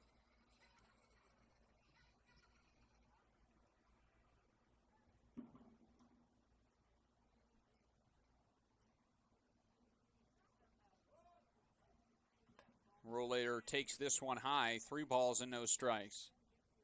The last outing for Berry before that Pippins outing on July 29th was against Bellingham. He allowed 5 earned runs in 1 inning of work and has earned the loss in 2 of his last 4 outings. Finds the zone here, though, and it's 3-1. But you wouldn't be able to tell that by the way he pitched against the Pippins in Game 1 of this series. Helping the Falcons take Game 1. They trail 7-6 here in the tie-breaking series finale, and Luke Rollator, a 1-out walk, is aboard for Connor Cobalis.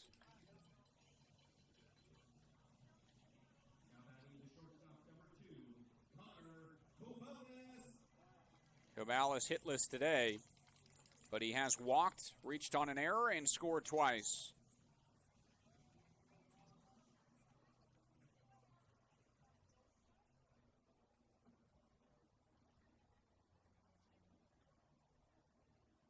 Rollator leads off the first base bag, and the first pitch home is high for a ball.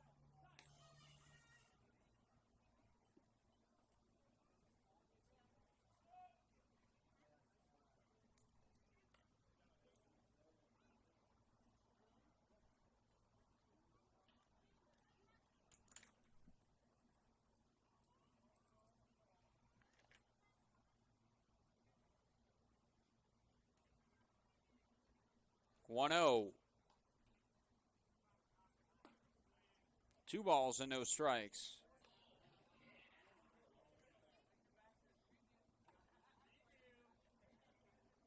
.2 innings of work for Dylan Berry at CBC this year. In 4 appearances, every game he pitched in, they won. And he finished with a 1.40 ERA on the season, and he gives up a line drive out towards left center. Jacob Steels is all over it as he flags it down deep in the alley for out number 2.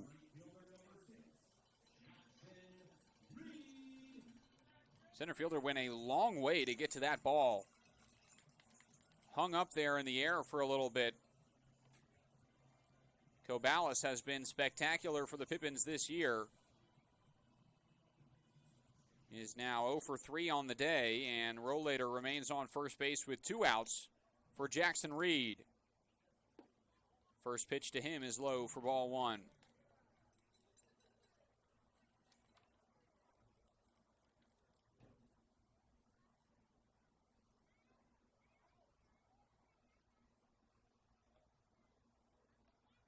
Runner takes off. Inside it misses. Rollator is in standing up and will take off for third. Here comes the throw. Not in time. Stolen base and a wild pitch for Luke Rollator, and he takes both bags up to third base with 2 outs for Jackson Reed.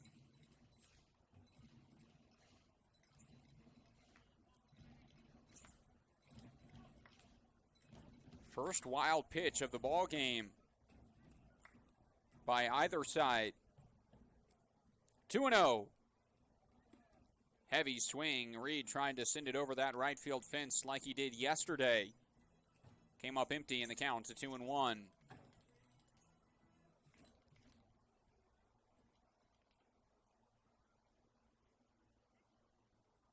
This one inside gets away. Rollator coming home, and he will score uncontested. 8-6, the Pippins lead on another wild pitch.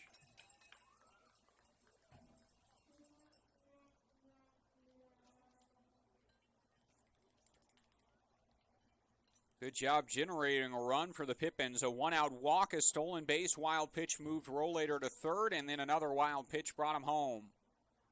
Good base running from the center fielder as he adds a run.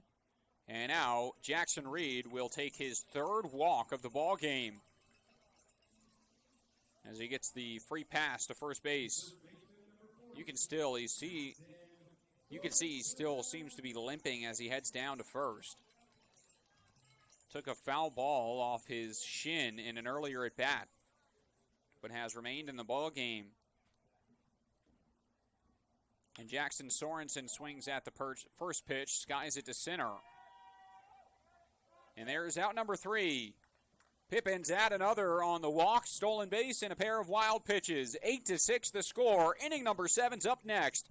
Yakima Valley trying to take this series over Kelowna. Be an energy efficiency hero. Install high-efficiency natural gas equipment, and you can be just like Cascade's most energy-efficient player of the game. Match his ERA of $710. Put some runs on the board by upgrading your furnace, improving your home's insulation, and switching to a condensing tankless water heater. Cascade's bench is deep with both residential and commercial incentives. Check them out at our website or give us a call and be an energy efficiency player of the game. What's worse than standing in line at concessions? Now you can satisfy your appetite while remaining in your seat. With the mobile app Fan Food, you simply select Express Pickup and order your food. It is that simple. You deserve a VIP experience. Download Fan Food today.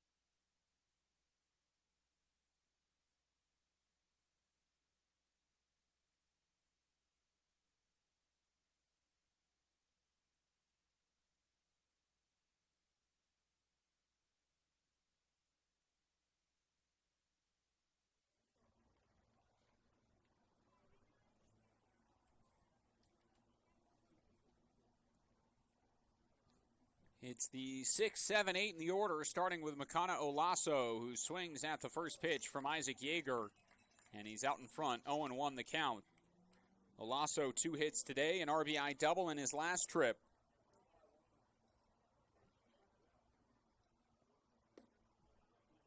Was the last Kelowna run. It scored Luke Solis in that 4th inning. Tied the game at 6, but the Pippins have taken an 8-6 lead. This was the same score in yesterday's matchup, just a flip scenario. The Pippins were down 8-6, scored 1 run late, added another in the 7th to tie the game, and then scored 5 in the 8th. As the first at bat is a ground out towards short, and Connor Cabales records the first out of the 7th. Isaac Yeager has retired the first 4 batters he's faced, and 5 batters in a row have been retired following the 2-out triple from Damian Stone in the 5th. Charlie Welch shows bunt, pulls back, and takes ball 1.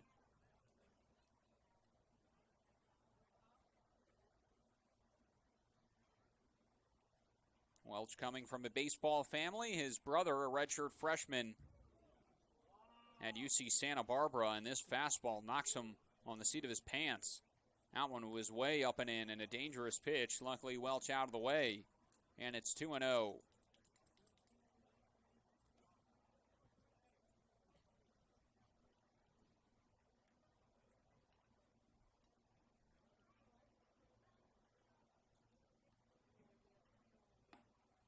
Strike 1. Relocates the zone on a fastball out.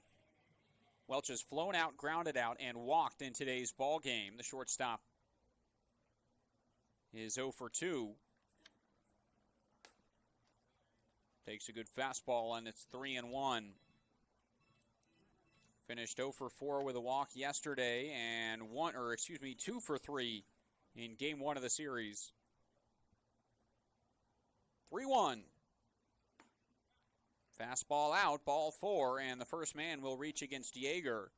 It's Charlie Welch, and the tying run comes to the plate in the form of Mike Montreza.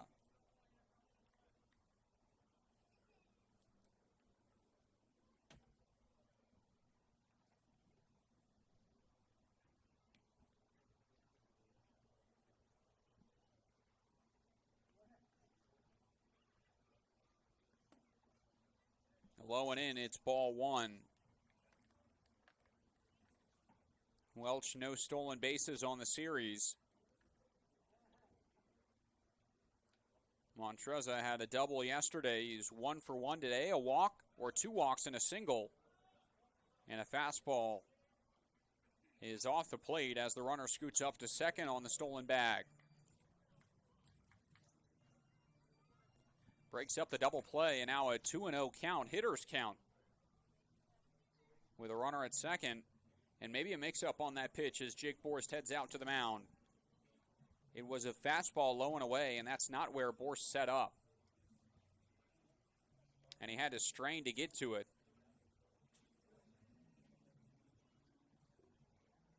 And had no chance at getting Charlie Welch, who had a good jump off of first. As Welch catches up with Spencer Marenko at the second base bag. And the mound visit concludes. 2-0 is the count on the left fielder out of Trinity University with the Tigers.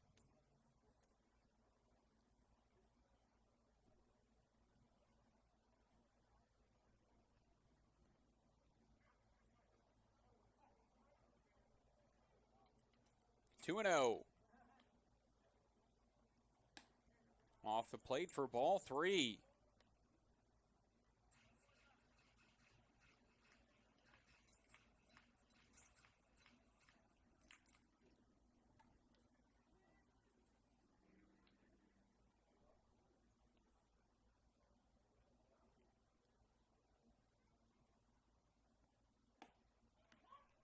Good bounce back pitch from Yeager. He finds the zone, 3-1. As an arm warms up for the Kelowna Falcons, it's Makana Olaso that's throwing in the bullpen.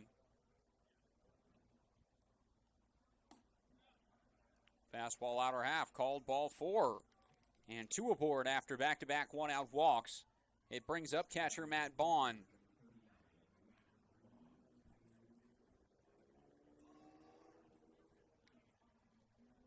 Bond, the 6-foot right-handed sophomore out of the University of Nebraska, Omaha.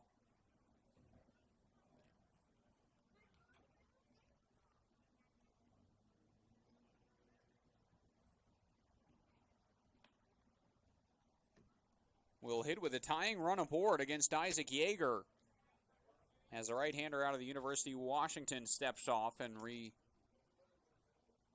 his position on the rubber. 8-6 the score. Pippins out in front. Ground ball towards third, chance at 2. Walters to second for 1. Throw to first, double play. 5-4-3. Pippins roll it up, and they get out of the top half of the 7th inning scoreless. They still lead by 2. It's time to stretch at Yakima County Stadium. 8-6. Pippins in front in Game 3.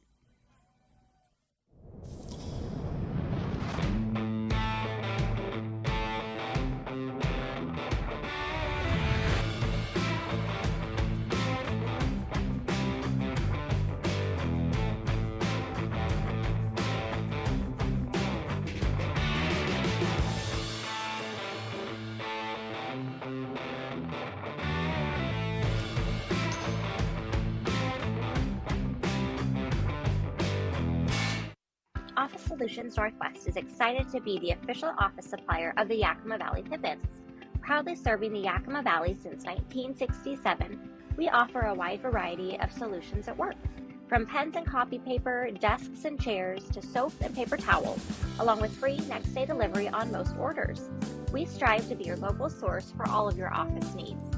Create a free account today by visiting our website at www.whobest.com, and we look forward to working with you.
Welcome back. It's the bottom of the 7th inning, and it's Henry Gargis to lead off.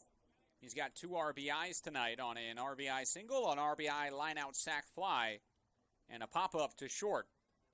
Starts behind 0-1 to the new arm on the mound, Makana Olaso, who finds the zone. It's 0-2.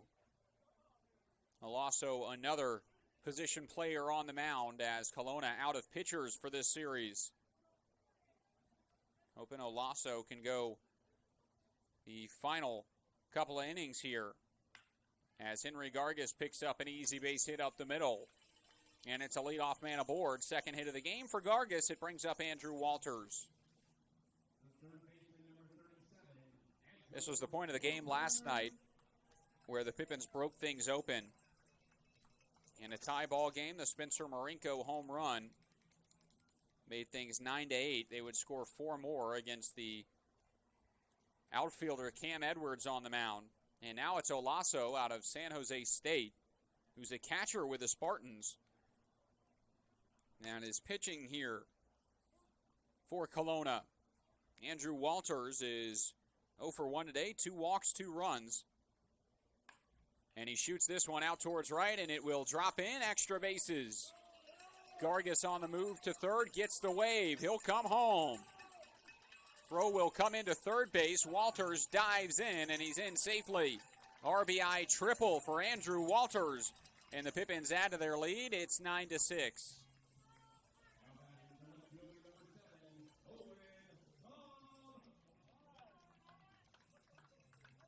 Good hustle from Andrew Walters as he took that pitch out towards right. Dropped it into the corner and got all the way up to third base. It brings up Owen Cobb.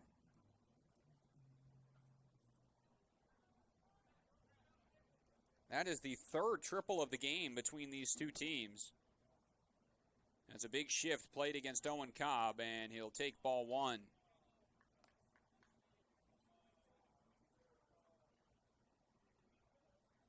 Second baseman Luke Solis is playing up the middle. Shortstop Charlie Welch in the hole, and Jeter Ibarra, the third baseman, on the line as that one misses in the count to 2-0.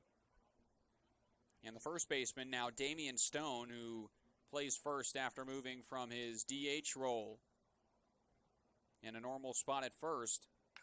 And this one rocketed up the middle. Owen Cobb, an RBI single. And it's a 10-6 score. Still nobody out in the bottom of the seventh.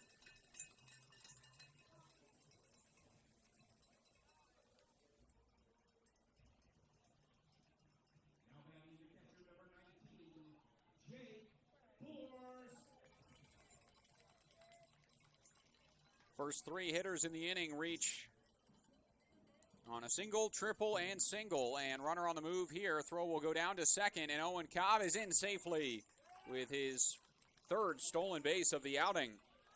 He's now 3 for 4 on stolen bases today.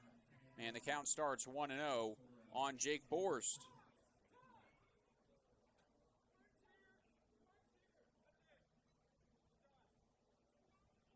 Warnings have now been issued to both dugouts.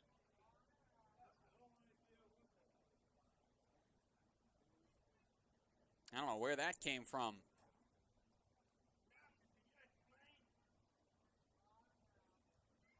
But Elijah Bester will enter in the warning. Not many tensions between the two dugouts this series. And a couple of good ball games.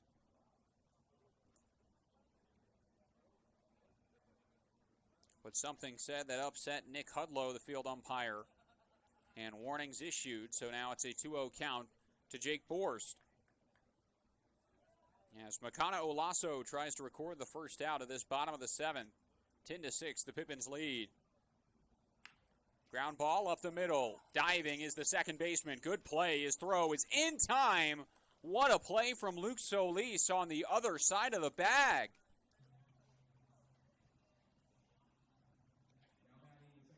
First out of the inning on a highlight grab from Solis just to get to that ball.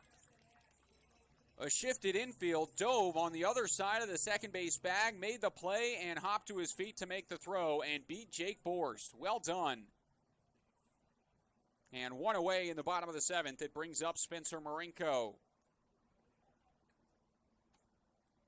Marinko hit a home run off the position player Cam Edwards pitching last night. Finished 2 for 4 in yesterday's effort, but he was 0 for 3 today. A fly out and 2 groundouts to third. Swing and a miss. And it's 1-1.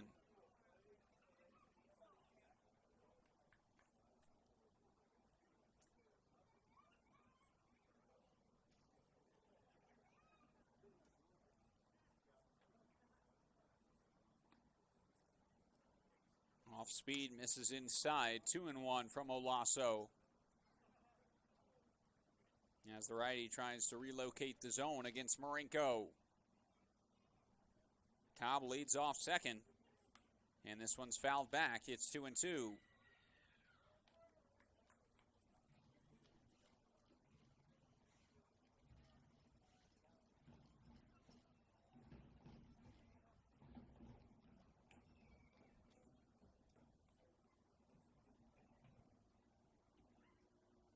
Two balls, 2 strikes. Here's the pitch home. Popped up and out of play.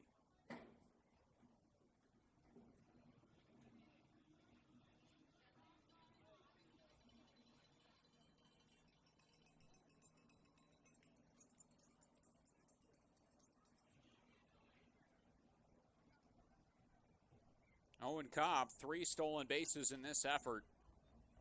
Was caught stealing, trying to take third in the 5th inning. 2-2 the count. Ball 3, good play on the back pick from Matt Bond. And it's full 3-2.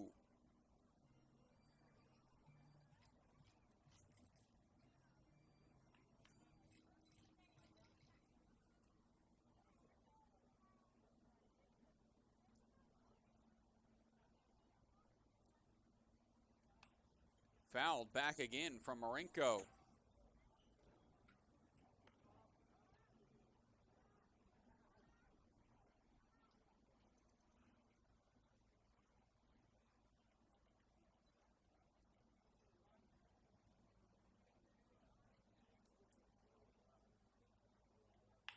Ground ball left side, fielded by Ibarra. He will throw to first, and it's offline and gets away.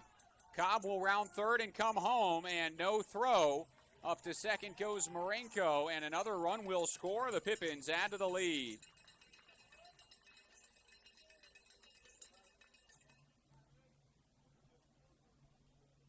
Number 20, Luke Rollator.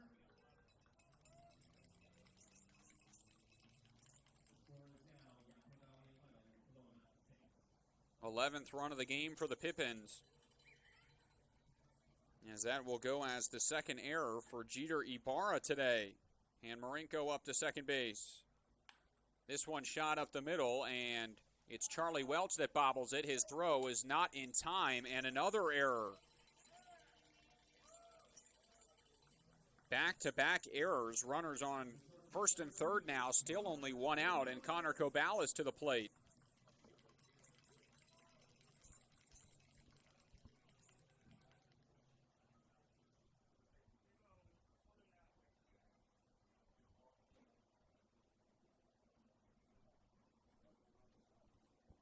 Shortstop is hitless today, looking to change that. His 5th trip to the plate. Runner on the move, the throw down to second, and it's not in time. Run will score.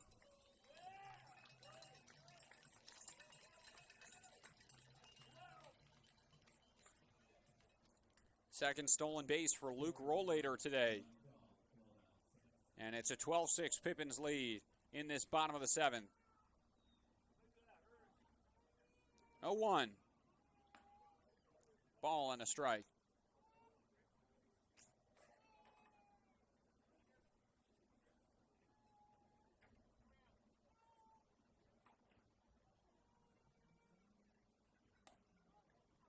Two and one.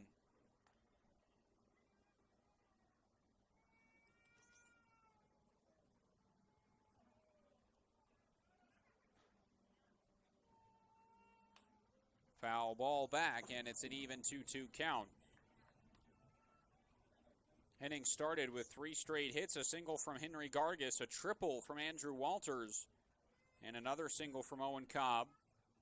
But a ground out and back-to-back errors. 1 out, 2-2 the count. Pop up right side. Back the first baseman, and Damian Stone makes the catch for out number 2.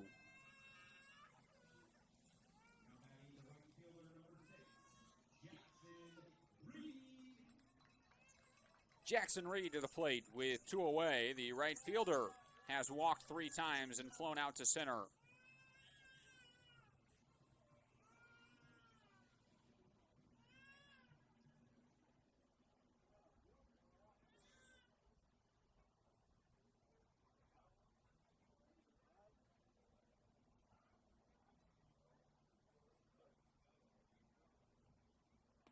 First pitch inside, and it's ball 1.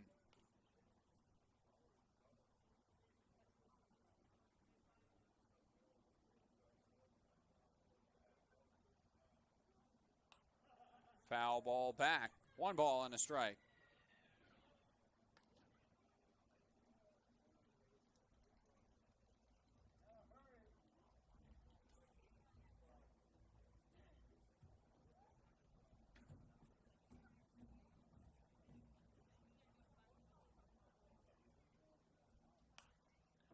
Pop-up left side.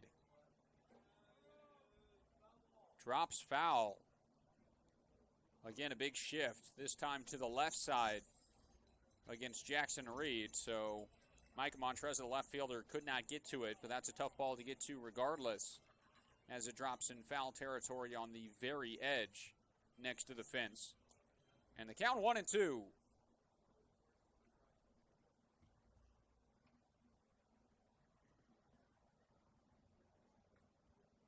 One ball, two strikes. Here's the pitch to Jackson Reed. Fly ball left field. Montreza back, and there is out number 3. Olaso gets the 3 outs he needs, but the Pippins add 4 runs here in the bottom of the 7th inning.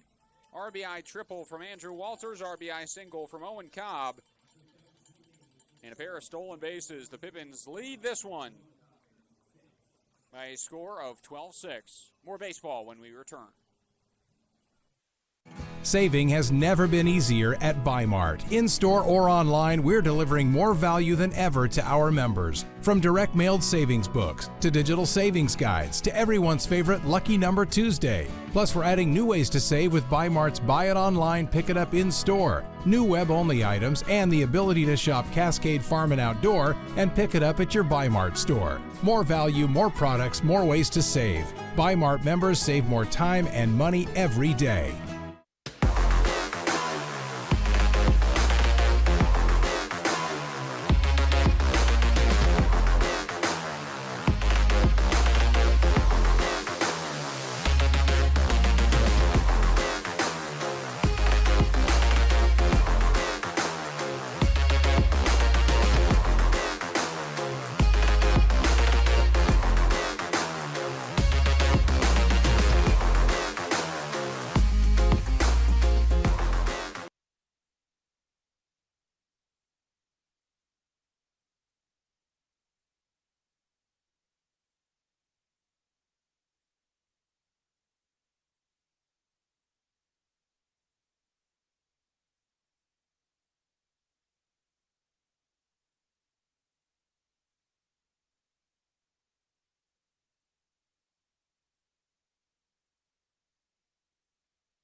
The Pippins need 6 more outs to seal this one up, and the first pitch of the top of the 8th is shot towards center, and Luke Rollator makes the catch. They now need 5 more as Damian Stone becomes the first out. Stone is a home run away from the cycle. 3 for 5 tonight, a triple, a double, and a single.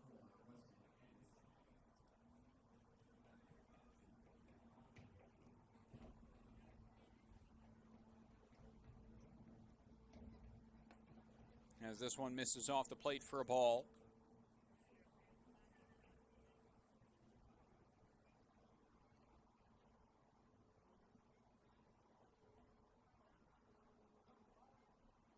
Now this one a shot towards second. Marenko fields, throws, and there is out number 2. Isaac Yeager, a good start on the mound. Pitched a 1-2-3 6th inning. Worked into some trouble in the 7th on back-to-back one-out walks, but a 5-4-3 double play got him out of it. And now 2 up, 2 down in the 8th. It brings up Jake Steele, the center fielder, who is 3 for 4 today. 3 RBIs, 2 runs, a triple, and a stolen base.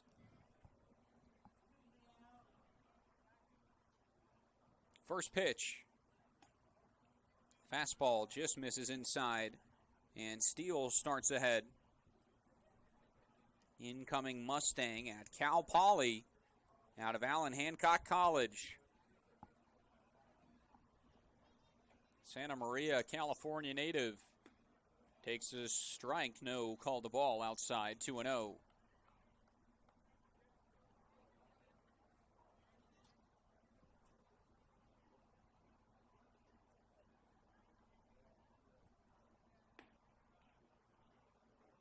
Another close miss. Yeager frustrated in the count to 3-0.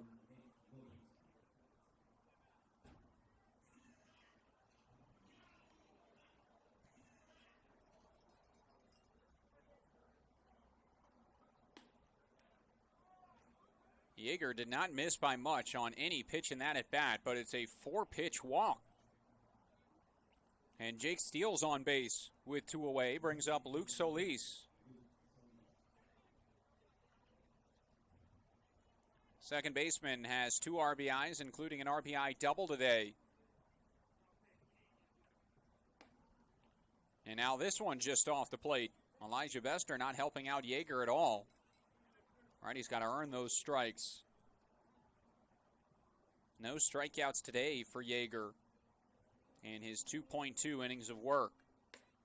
Again off the plate, and it's 2-0. That's 6 balls in a row from the righty out of the University of Washington and Seattle, Washington.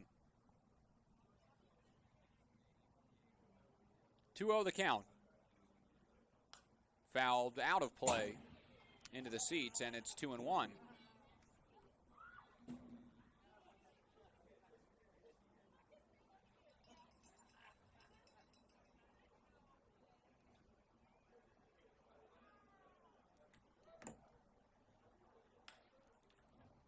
Line drive foul out of play left side. 2 balls and 2 strikes. As Yeager tries to complete the 8th.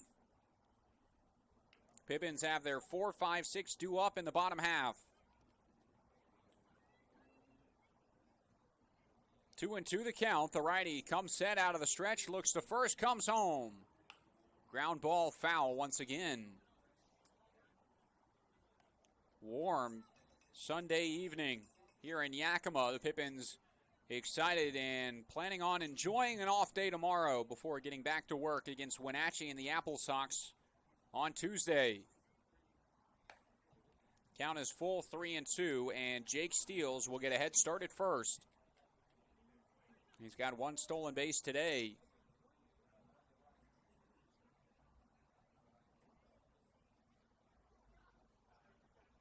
Three-2 the count. Fouled away once again, and the inning will continue.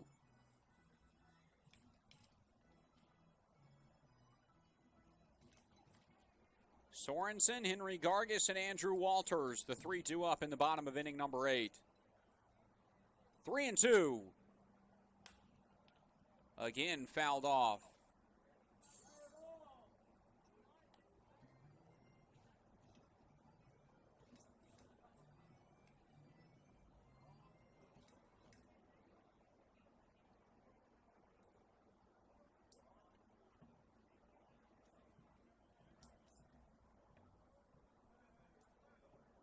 Steeles will take off once again. Sorensen not holding him on. 3-2. Swing and a miss. Held onto by Borstil, tossed to first, and that is out number 3.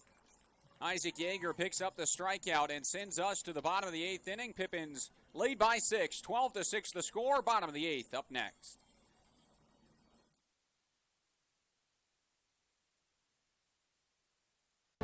Be an energy efficiency hero. Install high-efficiency natural gas equipment, and you can be just like Cascade's most energy-efficient player of the game. Match his ERA of $710. Put some runs on the board by upgrading your furnace, improving your home's insulation, and switching to a condensing tankless water heater. Cascade's bench is deep with both residential and commercial incentives. Check them out at our website or give us a call and be an energy efficiency player of the game. What's worse than standing in line at concessions? Now you can satisfy your appetite while remaining in your seat. With the mobile app Fan Food, you simply select Express Pickup and order your food. It is that simple. You deserve a VIP experience. Download Fan Food today.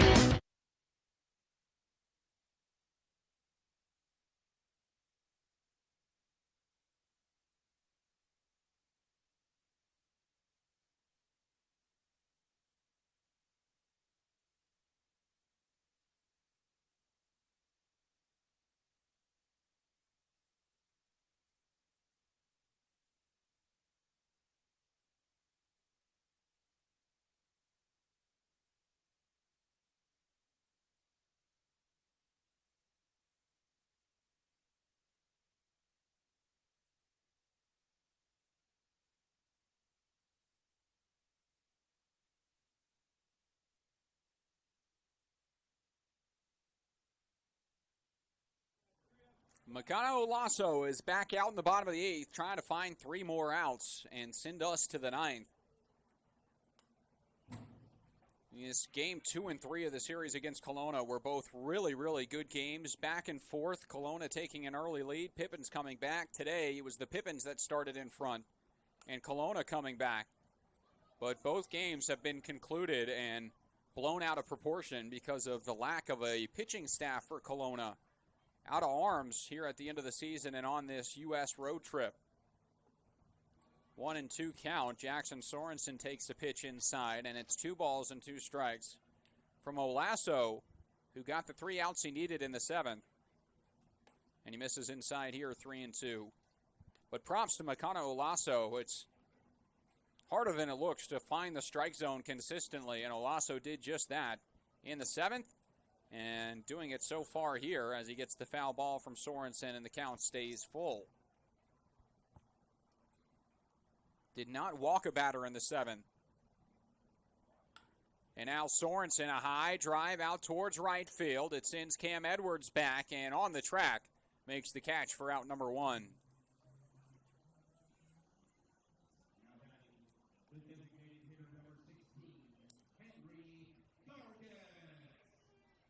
First batter is retired on the deep flyout, and Sorensen now 1 for 5 on the ball game. It brings up Henry Gargis.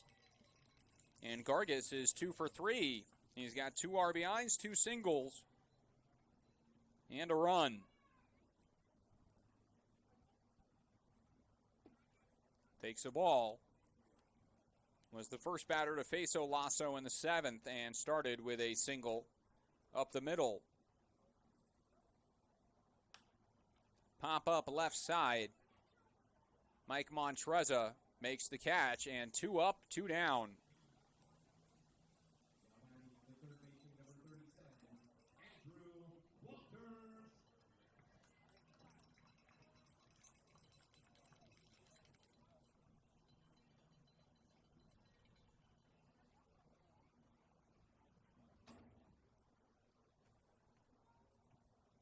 Two up, 2 down. Andrew Walters swings through the first pitch, and it's strike number 1. Olasso has retired 4 batters in a row. And really, that stretch should be extended. But 2 errors kept him from doing that. Gave up the 3 hits to open up the 7th. And now a high fly ball is out towards center field, and it will end the 8th inning. Makano Olasso, 3 up, 3 down. Good job by the righty. And he sends us to the 9th. Pippins need 3 more outs to take the series over Kelowna. The score 12-6 here at home.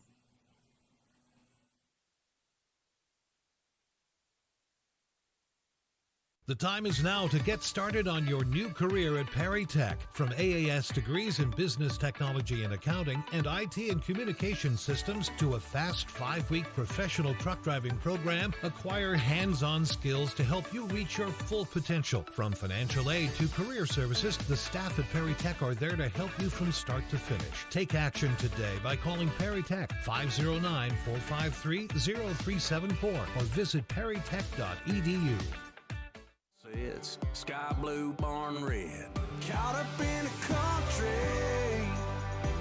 the only way I wanna be. Somewhere where the road ends, out there where the creek bends, that's where you can find me. Within fields of gold and cotton rows that never ending sky. That take it slow, easy road, man, it's life. Caught up in a country.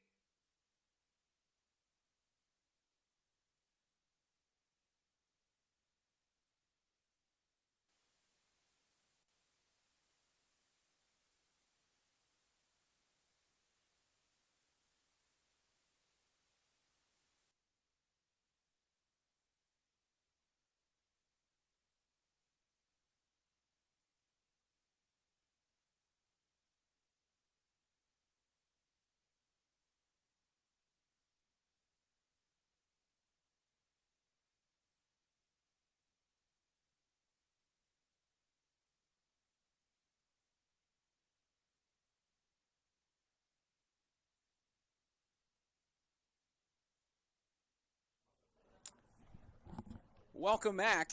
Isaac Yeager is on to toss this top of the ninth inning and needs 3 more outs for the Pippins to win this ball game. After their win yesterday, they are 14-6 in the second half.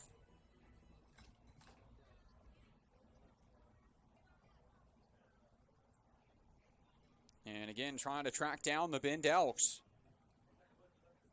As a 2-0 to the plate is taken, 3 balls and no strikes from Isaac Yeager.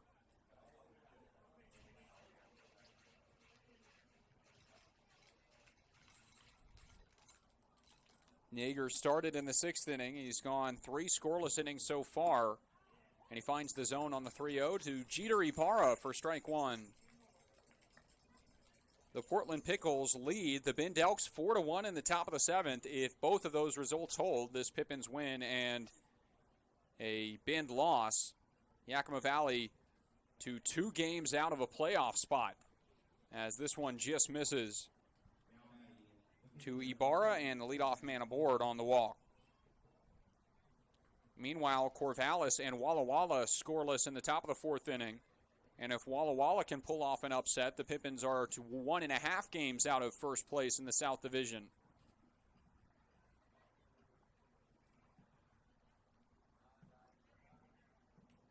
There's a strike. But all Yakima Valley worried about is to win their games and then see how everything else plays out. Again, we're invited or earned a spot in the West Coast League Championship last year against Corvallis, trying to knock off the reigning champs, as this one's fouled back. And they had the chance to, a 3-game set in that championship series. They won game 1, trailing by 1 in game 2 with the tying and winning run in scoring position. Couldn't score them, and the Pippins lost game 2 and game 3 to drop the championship series to Corvallis.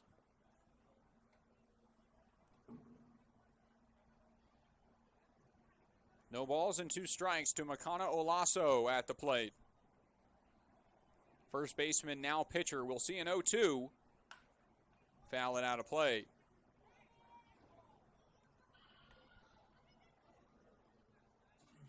But after the first half of the season,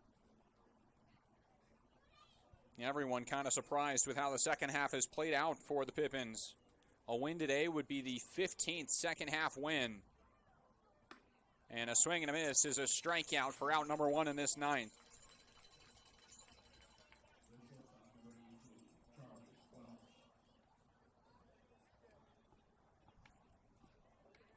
If they hold on, they will be 15-6 in the second half of the season and back to 500 for the first time since this season began.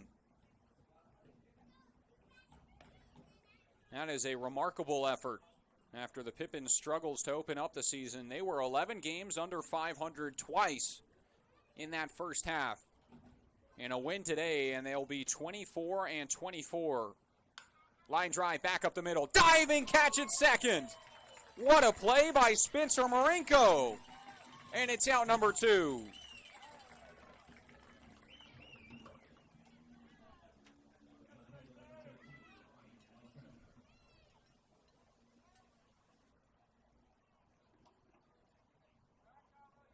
Spencer Marinko ignites the crowd as they pick up the second out of the 9th.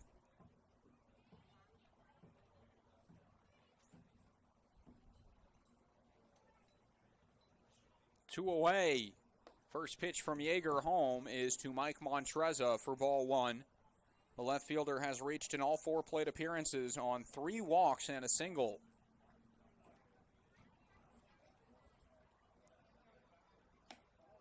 2-0.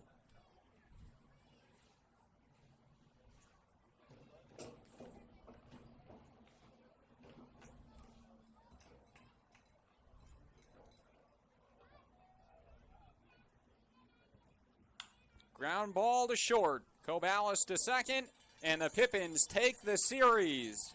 For the first time since the start of the season, Yakima Valley is back to 500. 24-24 the overall record.